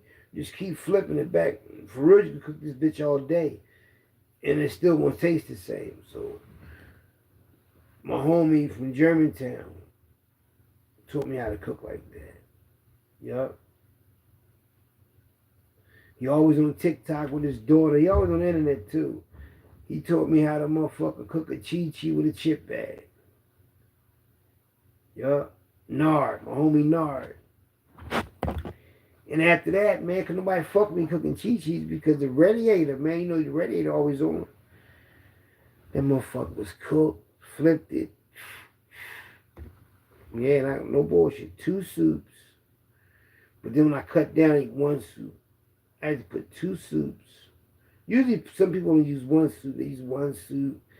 To me, that's a weak joint. Because I used to work out, so I had to feed my muscles. So if somebody used 1 soup, 1 beef stick, shit like that, no, I need 2 soups. The noodles, 2 oodles of noodles, the beef stick, the cheese squeeze, the Spanish rice. That's all you need. You know what I mean? If you're going to get a green pepper, they call a green pepper and onion a green and white. A green and white. Then they had the handball, them little blue balls you play handball with. 3 of them for a pint ticket, right? And I worked outside the jail, so when they would hit the ball over the wall, and it'd be on the outside of the jail, the guard used to pick them up, put them in a box, 50 of them. And then as I worked on center, you know what I mean, asked the guard, can I get them joints? Get them, go back, give them to Paulie. Like, listen, Paulie, we're going to sell these, man. They 3 for a pint. Yo, 50. Every time the thing get filled up, empty the box out. That's because I got the job work on center, working outside the jail, putting the flag up, doing all the shit. So I got access to that box, you know. So why not take that? And you understand me, though. They want a commissary, they got to pay for them. Why not get them off me? They got jail money. They need the ball right. They want to play handball right away. They ain't got time to wait a whole week to get some handballs. I got them right here. Brand new. They was brand new. First use them. First bomb soon hit over the wall. Brand new balls. I got them. And I'm getting them for a discount. So I got that hustle on lock. Every time they gonna hit over the wall. It's like every week. Hurting them that way. Hurting them on the ticket. Hitting the ticket. That's why I try to tell you, I had it easy in jail. You know what I mean? For real, I wasn't doing time. I had jail. See, GRATERFORD, I was a level 4 after I got the hold for that riot shit. You know what I mean? Put me on death row for 5 hours. I never thought that was going to be on my mind after all them years, but I still think about that, man, because I was on death row for 5 hours. I used to go on visits and see death row inmates. They used to be on a visit with me.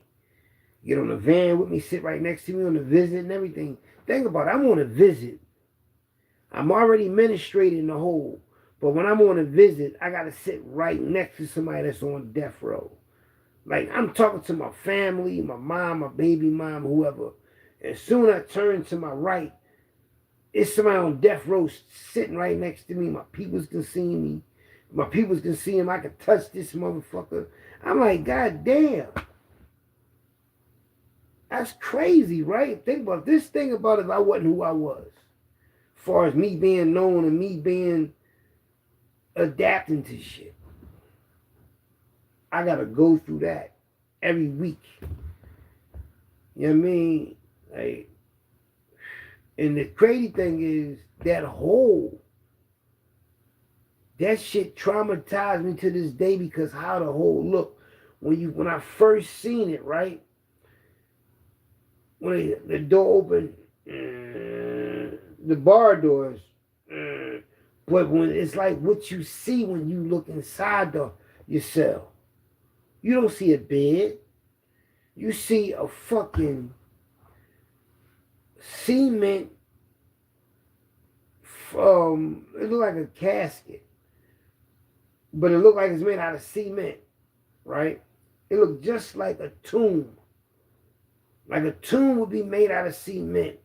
It looked just like that, but you put a mat on top, like a mattress on top of that, and that's your bed. What? Do you know how diabolical that is? How fucked up mind that is? That I still think about it to this day. Like, then they had me sleeping on a tomb. And all them fucking cells look like that. Even the ones on death row.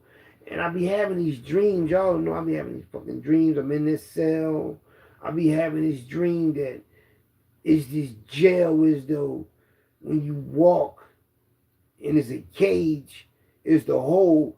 And it's like when you go walk by it and you can see it's a cage. The whole thing is caged. But when you go inside it, you got to lay down. And if you get up, your head gonna hit the ceiling. So that's how the fucking hole is. You gotta lay in that motherfucker. And that shit looks so real in my dreams and everything. I'm visualizing it now. I don't know what this motherfucking shit. I never been one, but in the dream, that shit seems so real. Like I was in it before. I got visits and everything. That's crazy, right? I think it might be a hole like that, man. But the hole they had me in, and that fucking tomb bed looking frame thing. How many months I do in that motherfucker? I know I did a year in the hole, but I did, I think, 7 months at Cole Township and 5 months in GRATERFORD. Because I did a time in a hole on E block. And then when I got to E block, I was there for a couple of days. Then they sent me to J block, where death row was at, where that tomb hole was at. And after I did my time in the hole right there, they sent me to E block, and I was on E. The thing is, this is what they do. They tell you the day before you gonna get out the hole, you get out the hole, you get out the hole tomorrow. And they give you a pass.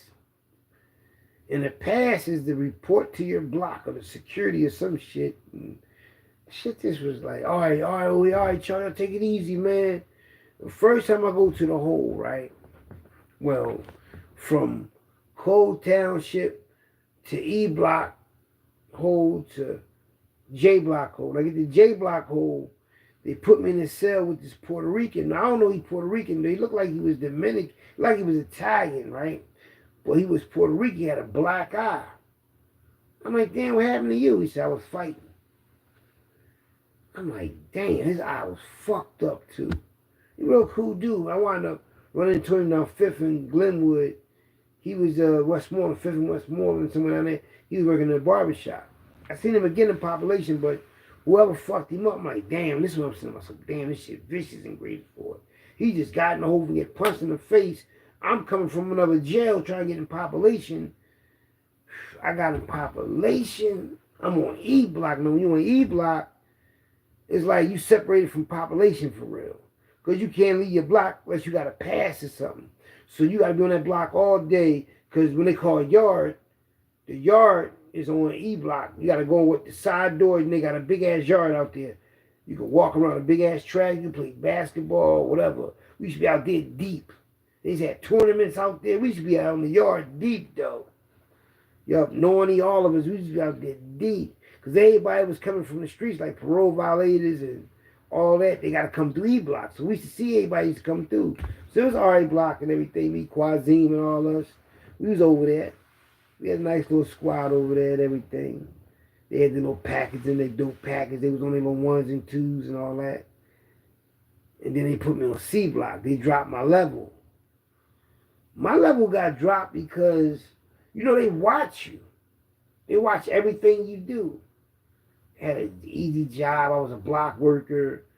And being as though I looked at so innocent, y'all see my picture, I looked innocent and young. So Quazine, you know, he was getting the package in. So I used to hold the shit for him, like, put in my, you know what I mean, my sneaker. I got all this dope in my sneaker. I'm going to security every week because I was coming out the hole. So they had me go to security every week to check in. I'm holding all this dope in my motherfucking sneaker for my homie that got life. Quazine. Wayne Avenue. Him and Ego Rappies. So, you know, we doing our ones and twos and all that. And then they send me this C block. I get on C block. C block to me, besides A block, because A block is a level 2, your doors open, you got hot water all day, you can shower all day, all that shit is more freedom. To me, it's the best block because of that. But other than that, hands down, C block. All the thorough old hitters on that block, man. Oh yeah, Haroon, Sabor, all the thorough old heads, Kalunga, Charlie Diggs, Tall Dex, JBM Magic. You had a lot of thorough niggas on the block, period, man. Like Shaq, Fat Man, and all of them. Like, everybody was thorough. Everybody was cool with each other, man. You know, that was the thoroughest block I was on, man. Like, that shit was alright. You know, and then they dropped the level. But when Black Sam got smacked in the face, though, that was crazy. JBM boy got smacked in the face because he said something about Sammy. He would call Sammy gay, or he said something about Sammy uncle being gay. And Sammy heard that shit, came out the cell, looked down, because Sammy had a single cell. Sammy looked down at him, looked down at him, then he walked back in, then he came back out, then he walked down the steps, got right in front of Sam's face, and what you say? And smacked the shit out of Sam. JBM Sam. The one they said was with Aaron Jones, where Aaron Jones pulled their head, shot what's the boy name? Eyes Up. The one that put the eyes up, one of them shot one of them up. Remember Black Sam, JBM Sam? He got the cool ass glasses on. He's sitting in the tweeted chair and all that with the cool glasses on, looking all cool and all that. The one that got Bucky in the JBM, that's Sam, because the boy was about to fuck Bucky up in the dice game. So JBM Sam Black Magic stepped in it and saved Bucky's life. That Sam got smacked the shit out. I come back on the block. I don't know if I was in the yard to visit. I was coming from school because, you know, I was taking up accounting. You know, I was an accountant up that joint. In GRATERFORD, I was an accountant. And I come back on the block and said, matter of fact, Sam wasn't my cellie because he was my cellie, but he got a single cell. And I came back on the block, and Magic was thorough. He was all right, though. Magic used to always tell me, you act just like Dex. Because I was imitating Dex, because Dex is a thorough motherfucker, though. Dex was my cellie for 18 months. So, because Dex did tell me a lot about myself I ain't know, though. So Dex was like a big brother, too. And he was a hell of a JBM. He was under the border, gave me the Benz.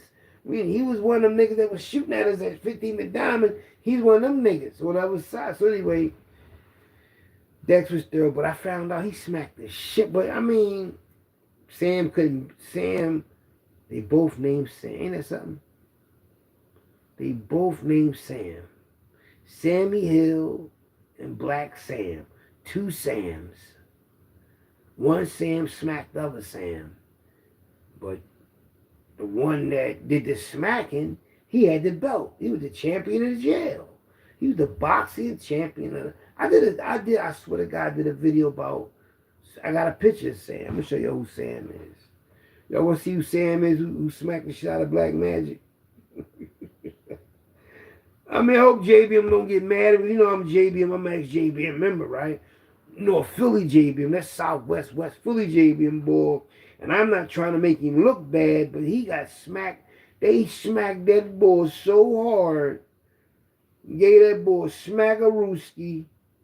And I didn't really want to bring it up though, but there's a lot of motherfuckers that got, got dealt with in jail. I could tell y'all about, I don't want, well, people that's dead, I ain't gonna say nothing about the dead though, but if y'all knew what I knew, I seen this one boy get fucked up in jail, right? By a nut ass out of town nigga. He was Sellies, right? And he was arguing.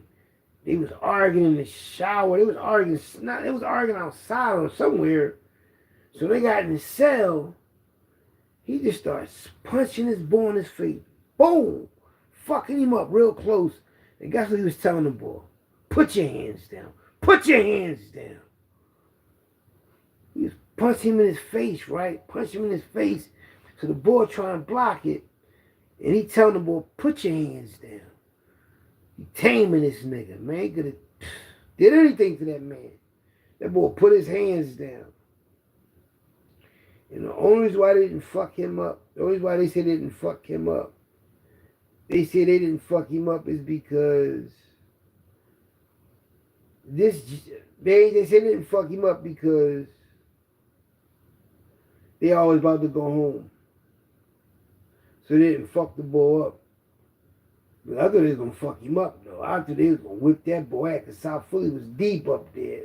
And I thought South Philly was going to get that boy to business. But everybody was about to go home. But when he went outside,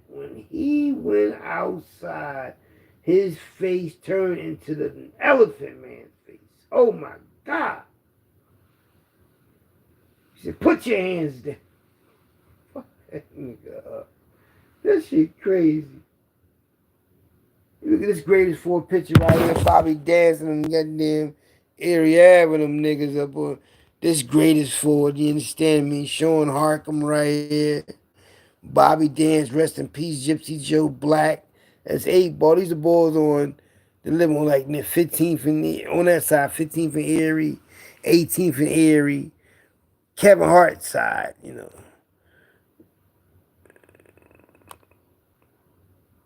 Dame, my man, Dame right there. Gypsy Joe, Sean Harkham. This the other side of Erie Ave.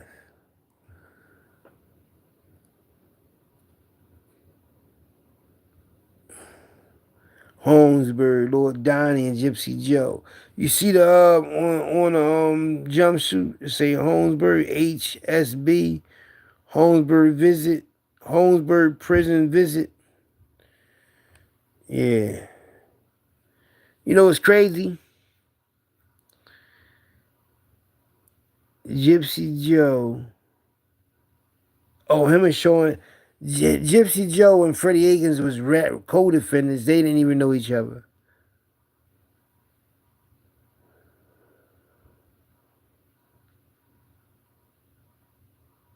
What happened? Oh, you talking about put me on the free tension? Oh, no. Oh, you talking about, did they, hey, no bat? Well, no, what's up, no bat? He said, hey, Hawk, did the post you on Philly Trenches page tell them to stop playing with you? Oh, no, they did what they did was, they did one on my twin brother. They want me, they got in touch with me. Philly Street Legends, I know who page that is. They been got in touch with me. But they want me to say something on the video when I sent them the picture of me, but I don't know how to do that. But they did put the picture of my twin brother up there, though. The picture of my twin brother after midnight. You know what I mean? But all them other dudes they got on their page, man, when I first started seeing the page, Philly Street Legend page, and I started to see them putting all them dudes on there and wonder why they didn't put my picture on there, my brother's picture on there. Because I've realized the pictures they was putting on first was dudes from West Philly and Southwest. That's what they was doing first. They was just only doing them. Then they started doing people from the other city, whole city, and people were sending them pictures. But it's cool, though. I don't care. See, one thing I learned is that ain't nobody, they can put a lot of videos up and pictures up of a lot of dudes. But Nobody in Philly knew more people than me and my twin brother, or had more rep than us. Because as you see, Philly street legends can post pictures of all them dudes. But I can give you a story on each one of them dudes. But they can't. They can just show you the picture. Because they just showing you the picture because they really don't know everybody. They just got the page that's showing everybody, which is cool. You know, but I'm doing a good job just doing Philly trenches. They can get paid and keep doing day ones and twos and all of that or whatever. But the only thing about their page is don't nobody know who they are. That's the only thing. See, that's the only thing. The downside about that page is a good page. And it's putting Philly on the map like it's supposed to. Giving us our props. Like New York get their props. Just like how New York get their props, how Philly should get their props. But the only thing I'm saying is the person that's making the page, he's not getting the props he should get far as being remembered. You know what I mean? Far as he giving anybody, he letting anybody else be remembered, but ain't nobody remembering the person that's making the page. See, with me, I mention everybody, show everybody pictures and all that so y'all can know who I'm talking about and all that. But y'all also get to see me. So that's the good thing about it. I don't know. To each his own. I mean, the thing is this. When my Philly Trenches magazine come out, and it's coming out this month, like I told you, I'm getting a car and everything in a couple of days, my car to drive around it and all that. Everything happens for you that you put your mind to. You have to really put it into your mind and talk about it and keep it on your mind before you actually do it. You know that, right? For anything you do, you have to put it in the air first. And then it manifests. You know? So when it comes out and everything, and everybody know through the legacy and the years and the memories and the history that Philadelphia gangsters, hustlers, the top ones, the ones that had the most heart and the ones that will never be forgotten will come from Black Mafia, which is my family, JBM, all that mafia, anything with the mafia will never be forgotten. You know, so if your family was in the mafia, you know, there's a lot of gangsters. Let me tell you something now. There's a lot of gangsters, right? And there was a lot of black gangsters. There was a lot of black hustlers. There was a lot of white hustlers in Chicago, right? In the 1920s, the early 1900s and 1910s, right? Even far as the 1800s, there always been a lot of gangsters and hustlers. When Al Capone was on top and he was making $30 million a month, that was a lot back then. $30 million a month was a lot in the 1920s, right? Now, all those people that was being paid to be gangsters and hustlers, it was like in the thousands. It was thousands of gangsters that would have took a contract to take out of another gangster. Because there was so many of them. So just imagine, because I said all that to say this. Look how many gangsters it was back then that will never be remembered. Only a few of them, right? Only a few gangsters are talked about, are mentioned over the decades. There's millions of them, but only a few is mentioned. Now, out of the blacks, Asian, Hispanic, Dominican, Jamaican, whatever, only a few gangsters and hustlers will be remembered. So all these people trying and showing videos and showing pictures, that shit ain't gonna mean nothing. I mean, it means something to us now, It might mean something else probably another 50 more years. But after that, they're only going to remember a few of them. It's just how people are. People, as they age, they forget. You know, people forget. People forget about yesterday. People forget about the day. Like, think about it. Diddy's situation. It was news all over the place. Then it became something else and something else and something else and something else. So just imagine 400 years from now, how many of these gangsters and hustlers will be remembered. That's all I'm saying. So when I put out the magazine, and the way I word it and the way I put it and all that, I know for a fact my family will never be forgotten. Because, for one, we mafia. You understand me? For two, I'm the author of a magazine, a black gangster magazine. A black gangster Philly magazine.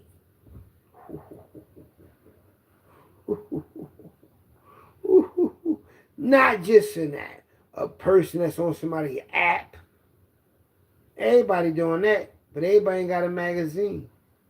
Everybody ain't got a gangster magazine. Everybody ain't gangster. Everybody don't want to die. Remember that song came out? Everybody want to be a gangster, but don't nobody want to die. Dude, that came out in 94. I was locked up. I'm like, I think it might have came out before I got locked up.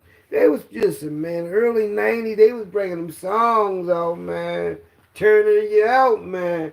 Turning you up, man. Turning you out. You know what I mean? That joint came out in form. Bang. I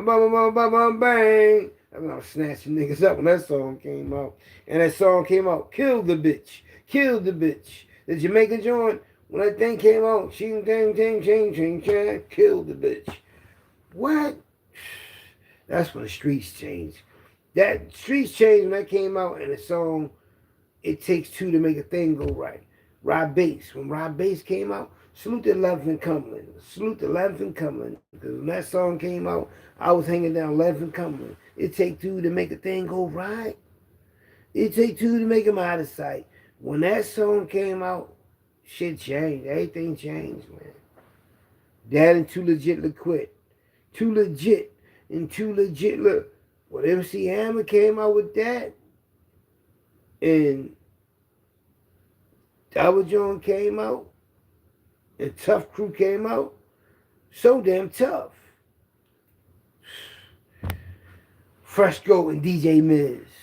And then the boy came out with his shit. Chuck Rock, Treat 'Em Right. When Chuck Right, Treat 'Em Right came out. And then the movie was Boys in the Hood in New Jack City. New Jack City and Boys in the Hood turned the 90s up. Did it turn it up? Then here come Juice. Then here come Belly with his bull. You understand me? Then that John, remember that movie came out when they told DMX to kill that white boy? I'm gonna kill that black brother, but he couldn't do it. That was a deep movie, man. Like, y'all have no, all that shit was deep. King of New York was that shit too. Yeah, Vincent, yeah, that shit was that shit too. Kings of New York. No, what about Kings of New York? And that other joint came out, Bronx Tale. Bronx Tale was that shit too, though. Carlito's Way. All the movies, man, listen. Movies define who we are. Don't y'all know that movies and songs dictate how we are and what we do from them vibrations and that energy? The energy from the voice of a rapper or R&B singer, or the energy from watching a movie like New Jack City. Just the energy from it, man. The energy and the atmosphere of it, man, like, will make you and dictate your role in the world. Like, you'll watch a movie, right? You'll go back in your hood and like, man, you see that movie? You start acting that shit out. You start making comments about it, joking about it and everything. So this is the shit that we don't think, that shit really govern our lives, man. Like the movie that came out, I Got the Hookup. That's the way we move in the trenches when we got the hookup. When we come through, and the Master P movie, when we had the cell phones, right? And what happened when somebody come through and they got the hookup? Where's they went to the mall and took all the clothes, or they took whatever, and they came back and said, we just took all this, and yeah, I mean, let's get busy. You extend me. Yeah, like, come on, man. Y'all know what I'm talking about, man. Like, that's what we do, man. We've always found a way. Like the shit they had in Chicago, that freight train stop with them 80-inch TVs. They was fucking working together like army ants, getting them motherfuckers out the back of that joint. Yeah, man, it's like, it's like, we always gonna have that come up, because we supposed to already be on our feet, because we was on our feet at one time. Our people was really on our feet at one time. Like when the white people that went out money in their banks, and Lincoln gave us some leeway and let us eat, and we started to finagle when the white man made jobs, and they came back and wanted parts, and we didn't have no telling by then, and they found a way to take it from us, and Jim Crow is the death. And that's why when we do come up, we be so happy, not realizing we already had this shit. We be acting like it was the first time. Our ancestors had everything. We had schools, banks, hotels, restaurants, hospitals. We had it all. They just took it from us, destroyed it, and burnt them down. They don't want to tell us what we had. They hide. Ain't it crazy how they hide the history? Ain't it crazy how they the ones that told white people don't sell their houses to us? They were the ones behind all that shit. So, we survivors, man. Like, look at me. They take my channel to see how I'm going to react. Then the world say, see how I react. See, it's how you react to situations. It's how it defies your character. Shit don't slow me down. You know what I mean? My channels, my apps, my Facebook, YouTube, TikTok, Instagram, all them apps do the Wanutsi. My new Facebook channel. I got so many. I gotta delete the channel, man, because there's so many women trying to be my friend and keep sending me messages. It's crazy, man. Y'all think I'm lying? I'm not lying to y'all, man. It's like I'm really that it factor. It always been like that on the apps, though, man. I always want to be my friend, but the new Facebook, John, I'm gonna show it one day. I'm gonna just let y'all see it, man. I can't show it because it's on this phone. I'm going to let y'all see it, man. Just like right now, and this one's like 100 people waiting to be my friend on this Facebook, John. Everybody want to be with the it factor. But it's cool, though, because they ain't doing nothing wrong, because they're attracted to my energy. Some of them attracted to my facial features. They like what they say, of course. But my energy, it's the energy, though. All my life I just realized that we got to tap into your energy. In jail, right? Everything you do in jail, like we playing basketball, baseball, football, getting your hair cut, cutting hair, working out, anything you do in jail is more meaningful. It's like 10 times more meaningful than what you do when you out here. It means more in jail, because your time means a lot to you while you in there, believe it or not. So for somebody in jail and they come out, they sell, they got to play somebody in chess, that shit mean the world to them. That shit mean the world to them if they win or lose. If they win or lose in anything that they do in jail, that shit is more heartfelt in jail than it is anywhere. Like when I'm losing in jail, y'all can't feel that pain when I'm losing my money in jail gambling, or if I hit the ticket and I'm winning. Y'all don't know what that feels like, but I do, because I was there, so I know. And I realized that it's all in your mind. Everything you do, you live in your mind. I told people that you live in your mind. Because however you feel, that's your life. You're watching me right now, right? Whether you like what you're watching or not, it's your reality because it's how you feel. Like some people watch me now and say, damn, that's right, twin. Talk your shit, twin. And some people like, man, you don't know what the fuck you talking about. And the people that's acting like that, they going away with a negative energy. They're already mad about something. But the ones that's not mad about nothing, like, oh, look at twin talking this shit. They in a good mood because their reality is different. It's all about how you feel. Yeah, like if you feel good, your life gonna be good. If you feel bad, bad shit gonna happen around you. So try to create good energy so your shit can be good all the time, for real, man. That's why I stay away from people, places, and things like that because I don't need nobody negative energy around me, man. I'm in a good space. I've always been in a good space. When I come on here, I'm in a good space. I just be bidding. You know, I apologize to anybody on the internet that watched my videos that was offended by anything that I may have said when I was going at other YouTubers and grinding them up. I apologize to y'all because I did not come on the internet to be a troll. I did not come on the internet for clout. I did not come on the internet to go back and forth with other people. I just came on the internet to make you think. I came on the internet to bring up the past so the past can come back to life for people so they can be stress-free when they watch it. I just try to be a way and a means to take stress off people's minds and to make you think and to give you some information about yesterday that you didn't know. To talk about the gangsters, the hustlers of Philadelphia that will be forgotten about if I don't talk about them.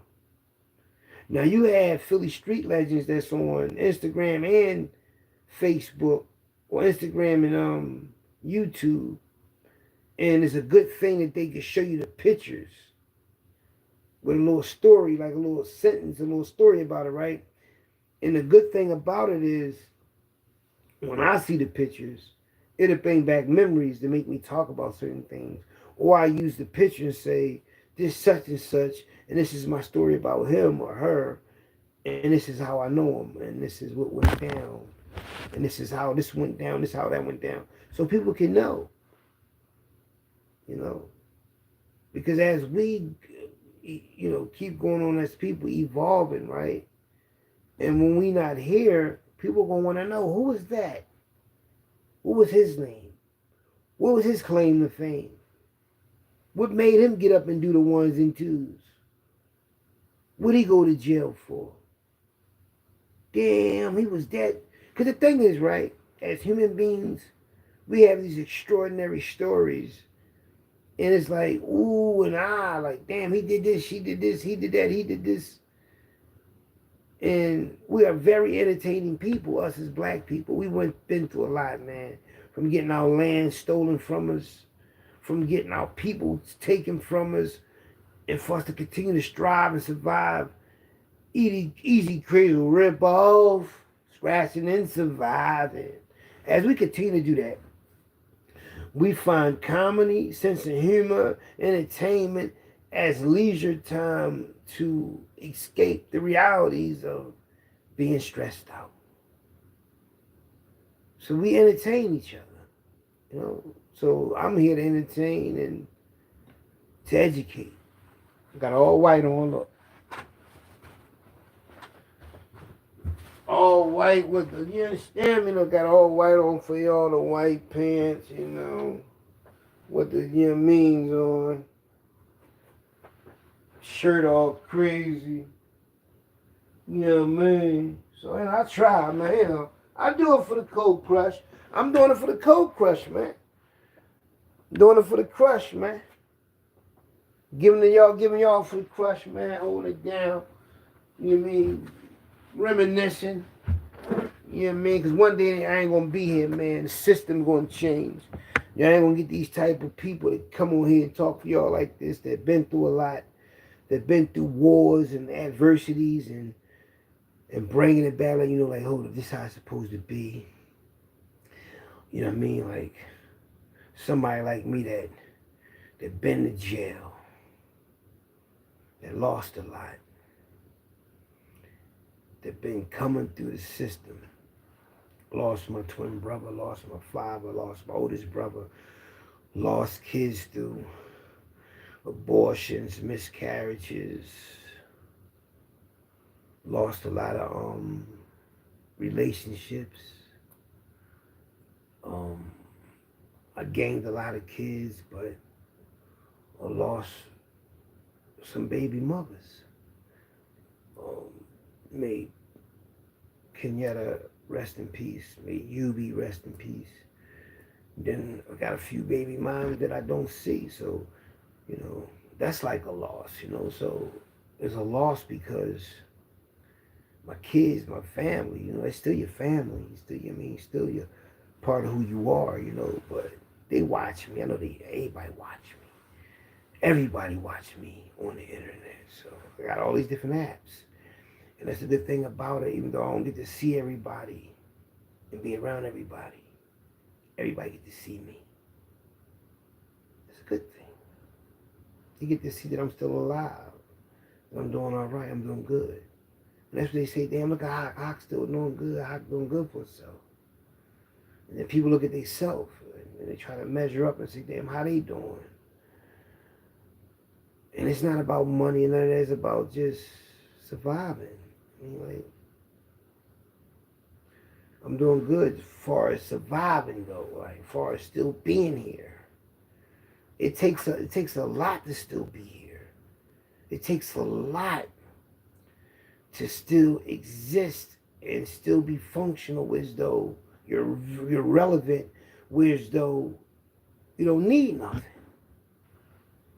You can ask nobody for nothing. Anything you can do on your own. You don't need no help from nobody as far as financially to get anything done. If they want to help to get things done faster, of course they get a percentage. You understand me though? But other than that, Philly Trenches don't need nobody. That's the good beauty about it. When you don't need nobody, you in your own time, do your own thing, your own pace. It's your life. You only get one life to live. And don't be scared to spend your money either. Because you better spend it. You only got one life to live. Don't get caught up with the, I spent this money because I was supposed to save it. No. You're supposed to spend it. Enjoy the memories. Believe that. I'm going to spend it. I'm going to keep spending it. You know what I mean? I ain't no regrets on nothing I'm doing. But enjoy your life, man. You only get one of them. This ain't a video game where you get like 3 or 4 different tries. No. One life, man. Don't worry about what nobody else doing. Don't worry about what nobody else doing.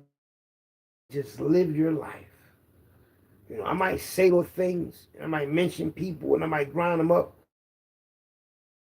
But I'm not worrying about nobody's life. I'm not sitting there dwelling on what the next person is doing. I might mention it because it might just be the topic, but I'm not worried about nobody's life, man. I'm too busy enjoying my life, brainstorming, studying. I'm enjoying life, man. I'm not unhappy. I know what happiness is. I've been happy all my life. I'm happy with myself. A lot of people got everything. They ain't happy at all. They can pay their bills. They got extra stuff, cars, everything, but they're not happy. They're not happy at all, man. I know how I feel. They had everything. I know to this day, look at me, to this day, my phone still do the Wadnutsi. They still call me. The internet, 1 million females still trying to get with me, like far as how you doing, what you, all that. Like all these new people want to be my friend, all women, all different types too, man. I'm not lying to y'all. So that part never stopped. I've been like that all my life. Different females. Every time I go somewhere, females smiling and all that. And females just don't smile to smile. But when you can make them smile, you can make them look at you, you can make them walk up on you and like what they see and all that, that's different. That's like a genius, man. That's like you making somebody do something they wouldn't normally do. And that's a gift. That's the energy that they're attracted to. They're attracted to my energy. And I ain't even think about it. I'm like, dang, I've been like this all my life. When I'm in the market, when I'm in the store, women just be behind me. They just backtrack. I see them outside. Next thing you know, he's right behind me. They like to look. They like to, yeah. So it's just, that's why I don't worry about, because it's like, it's nothing to compete. I'm not competing with nobody on the internet, because there's no comparison. You know, they just know if I do become a millionaire, as far as having it all in one time, and I do get what I need to be at, they know it's over. Because I already got that status without even having a bag. I got money, but I don't got that stardom money. You know what I mean? Was though, you know what I mean? But I got enough that'll last me for the rest of my life. I stretch it out with though it'll last me for the rest of my life, but if it was to be seen, oh my goodness, and they don't want that. But that's cool too. That's cool. But they already see it, scared to death. They said, this boy Hockey Raw get the bag. What? He's scared of that. You know, I'm the real deal. I'm always been competition. We can't get that nigga the bag. That nigga get the bag. It's over. They gonna really see a nigga stunt. They gonna think I'm like Mayweather out here. Like, nigga, Hockey Raw. Intimidation. Look, intimidate him. And I ain't even shaved to intimidate him without a shave. And it was darker than this, but I just took these little scissors and lighten that thing up real, yeah. Well, real out here, man. Think of all white, right? White and black, Chicago Bull, Bulls up top, Bulls down the bottom. Come on, man. Don't even fuck with the drip, man. Fuck with the drip like that, though, man. They can't. It's like a no comparison. But it's cool though. You know why it's cool? Because I got this though. I'm Hockey Raw, man. I'm always come out on top because it's meant for me, man. You just, you know what I mean? Chasing your boy Hockey Raw down like that, man. Yeah, I'm gonna show y'all this shit, man. It's crazy, man. I don't know if these women are single or desperate or cheating or whatever, but there's so many women out here, man, on the internet looking for love. They looking for companionship, man. Yeah. They be on this all day long trying to find somebody.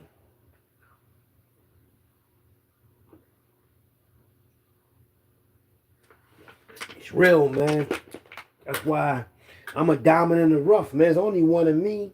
But just imagine with 100 more of me and my brother.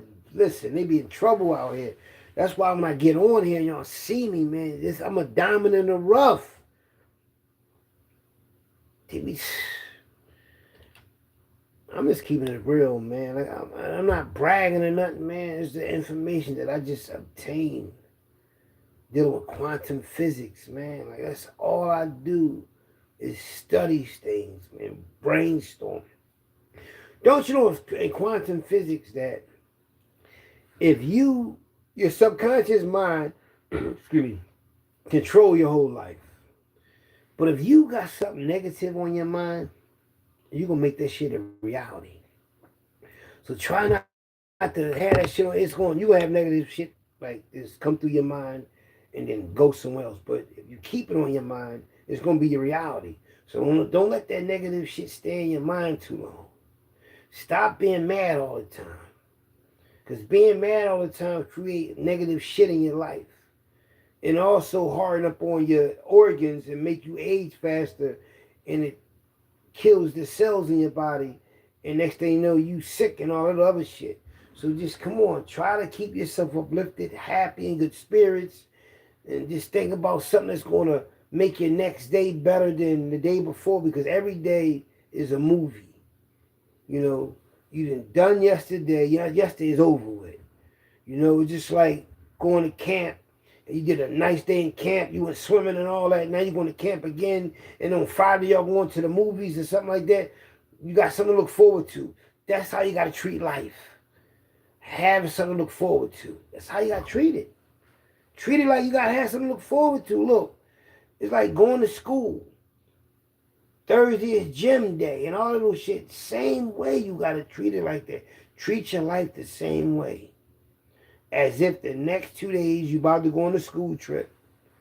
And once you do that and understand that this is your movie, this is your life, you got to make the best of it.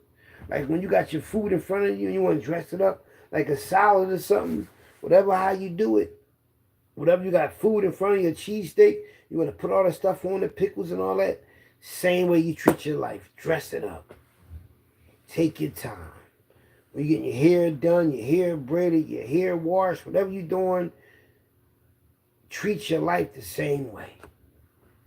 I'm telling you, the same way you put all your time on the internet, treat your life the same exact way and you have a good, happy life. And I mean happy where as though it'll be rich. It'll feel like you got everything in the world. You know how when the Eagles won the Super Bowl and you was happy, or anybody won anything, anything you won before, you could have won the lottery, anything that made you feel good. Just imagine feeling that way every day. And you can feel that way every day. All you got to do is practice it. All you got to do is anytime you're in a messed up situation or you feeling bad about something, think about the time that you felt good. And all you put your song on that you like that make you feel good. Keep yourself in that good place of mind. And you'll live longer. And you'll really appreciate your life because every day ain't going to be the same. You might have them days like when you got a really headache. Like when a female got cramps, she feel fucked up. Or when you got a headache, you feel fucked up. Even if you withdrawing and you feel fucked up. Just imagine that day when you don't feel fucked up and you feel good. Like it's your birthday. You feel good like it's New Year's. You feel good like you got what you wanted for Christmas. You feel good like the tax money came. When that tax money came, you felt good. Right?